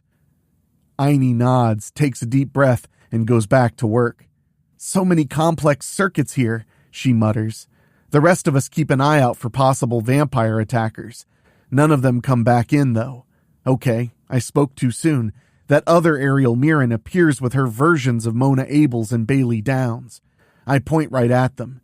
You three better just run while you have the chance. No need, the other Ariel says. We'll stop Mouse before she can fix the portal machine. Aini quickly raises her arm and clicks on her sun lamp, making them get back fast. Yeah, I got your mouse right here. Just then, our Ariel is flying on light discs. No way you're stopping this, she tells those vampires. You may be bloodsuckers, but I have Arcadia's powers. The other Ariel laughs. It won't matter after one of us bites you. You'll stay here and be one of us. Once you feel the same hunger we feel, then you'll help us. Our Ariel's hands burn with red and green fires now. If I have to stay here in this universe to make sure you don't ever make another portal, then I'm okay with that. The vampire Ariel doesn't look so confident now. You're a Mirren. There's no way you'd sacrifice yourself. It's not in your blood. You see that giant spider there? Our Ariel returns. She's a Mirren. She's the one who's keeping our spirits up and convincing us we need to do the right thing. I know what Mom did to both of us. She shakes her head quickly. I won't be like her. Mom did me a huge solid by disowning me. I can decide what I want to do with my own life. I don't have to live up to expectations other than my own. so I'm choosing to stay behind. I will not let you win. None of us here will. Vampire Ariel screams and flies right at our Ariel. Our Ariel screams herself and unleashes her full powers on her vampire counterpart. Before long, the vampire is flat on her back, smoke's fuming off her body. I don't think she's dead, but she's not healing up very fast either. It's then when Mona and Bailey turn into giant bats and flee. I doubt they'll clear the blast in time. Did you hear that? Better check the locks on your doors. Weekly Spooky will be right back. Done! Aini cries. I did it! It's ready! We have to act fast! Only 2 minutes left! Just then, Mary Worth appears. I have used my most powerful white magics to move any mortals out of this state. I am weakened as a result. Mary must have really taxed herself. She uses Maddie's compact and returns into the mirror realm. Maddie's with us again. We can go home, cousin, Aini tells her. Ariel turns to us and lands. That's right, all of you go home. Like I said, I'm staying behind to destroy this thing, once and for all. Perspective, Carter Cross. When Ariel said that, my stomach and my heart get heavy fast. I approach Ariel. You can't do this. Ariel gulps a little when she sees me start crying. I never thought I'd really care about Ariel Mirren that much. She's got tears of her own now. I'm sorry, Carter, she chokes out. I'm the only one who can destroy this thing the way it needs to be destroyed. Those vampires can never activate this machine ever again. But you'll... The blast! I choke back. Then Madeline approaches her. No, Ariel, no! If you have another plan, Mouse, there won't be enough time. We're in the final minute now. She yells at all of us. You have to go! Now! Bella turns to Aileen. Fire it up, Aini. Yesterday. On it, Bells. It ain't long before Aileen has a portal opening up. It's gotta get big enough before we can all leave. I turn back to Ariel. It can't end like this for you, I tell her. It's not fair. Ariel nods quickly. I know. But we don't have time to make another plan. It has to be me, Carter. My mom was the reason why this Ariel made the Earth here what it is. She's not my mom, but I'm going to fix it. I'm going to make it right. She's crying again. Please understand. Okay, let's get moving, Aileen yells. We're almost out of time. Ariel's hurting the same way I am. I'll always be with you, Carter. She turns to Madeline. You too, Mouse. Your family took me in when mine kicked me to the curb. This is how I repay that. Madeline quickly hugs Ariel before she runs into the portal behind that giant spider. Then I'm staying too, I tell Ariel. She shakes her head. No, Carter, you won't. Bella, get Carter out of here. Bella grabs me and throws me through the portal. Bella gives Ariel a thumbs up. Ariel gives a thumbs up back. Then Bella dives through the portal. Before I can attempt to go back through, the portal closes for the last time. Epilogue, Perspective, Ariel Mirren. This is really it, the final 5 seconds. I use my Christmas powers and blast the main reactor controls one last time. As soon as the timer hits 0, I start to see the explosion coming from the control panel. At the same time, I see my life flashing right before my eyes. And then, I suddenly remember something. Queen Arcadia had control of my body when she possessed me back in December. I remember everything Queen Arcadia did. I recall when she captured Mona Abels first. Queen Arcadia turned into something like lightning energy and went into an electrical outlet. Then she appeared in front of Mona by coming out of a street lamp above her. She became me again before capturing Mona. I change myself into lightning energy and go right into the portal machine. My energy causes the machine to overload to the point where it explodes. There's no way the vampires are going to get this thing to work ever again. Of course, the blast wave might have finished it off anyway. I merge with the last of the energies that were keeping the portal open and shoot right for it. And before I realize what's happening, I'm right back on the other side. With the others. I scare everybody when a huge electrical bolt comes out of a street lamp near them in Gunter's Square, a park in downtown Village. Ariel! I hear someone screaming.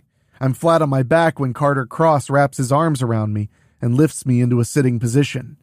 You really made it back, he gasps. I nod quickly. Yeah, I did, didn't I? I let Carter help me to my feet. Then I see all of us who saved our universe, and the many others out there. I can't believe all this stuff is really real. I mean, I learned that vampires, giant spiders, and ghosts are real, but the concept of alternate universes, I guess science fiction isn't so much fiction anymore. Did you do it, Ariel? Cousin Felicia asks me. I nod quickly again.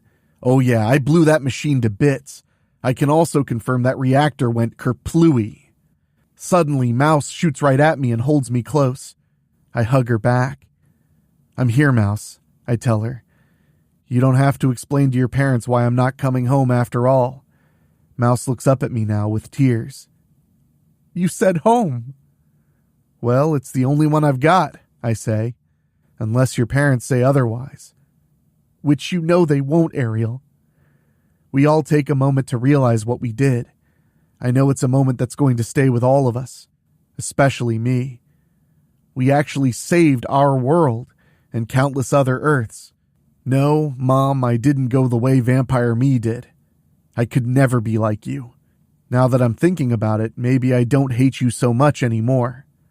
I also remember Brian Chunk told me during our mall overnight about being a dominant Mirren. He told me to be my own dominant Mirren. It's my destiny now, Mom, and you'll never take that away from me. Never. You tried giving me to Queen Arcadia. Not only did I conquer your code come to life, I also gained her powers. Queen Arcadia wanted to conquer the mortal realm. I'm going to use her powers to try and help save it. Seeing these others, Bella Tabon, Cousin Felicia, the twin mice, and even Carter with his bike. We saved our world, Mom. I even saved you, for what it's worth. So have a nice life, Mom. Then I see Carter still looking at me. I come to him. We hold each other for a long time. Then we finally come apart. We look at each other again. And then I go with my feelings. Carter and I hear the cheers from everybody else. Like I said, Mom, have a nice life. I'm not even mad at you anymore. I'm free to do whatever I want. I can write my own destiny and be my own dominant Mirren. And I guess part of my new destiny is going back to Strickfield Town Center Mall with the others to see Tiffany get her key to the village. After we all get cleaned up first. Aftermath. Adrienne Mirren walked around her mansion inside the gated community. She walked into her bedroom and sat down in front of her mirror to brush her long blonde hair before going to bed. As she did, she noticed something was wrong. She leaned in for a closer look and saw the wrinkles under her eyes. This can't be, she yelled. I'm immortal. Queen Arcadia promised me that, forgiving her life years ago. Adrienne got up and went downstairs. Soon she came to a secret door that only she knew about and entered. She moved through the corridor until she came into a hidden lair there. She quickly gathered the ingredients she required for the spell she intended to use. After reciting the spell, the spirit of Queen Arcadia appeared. Adrienne could see she was very weak from having been overthrown by her daughter Ariel. I know why you have summoned me, Adrienne Mirren, Arcadia said weakly. Your immortality is fading because I no longer have the power to grant it unto you. Your daughter now possesses all of my limitless power. There's no way that I can reclaim them. Her spirit dimmed. Too weak, Arcadia's spirit finally disappeared. Adrienne became very angry and determined. You think you're free of me, little one? She sneered. I will find you, Ariel Renaissance Mirren, reclaim you, and take those powers away from you." She tightened her fists. "You have become the bane of my existence. For the last time." Not the end.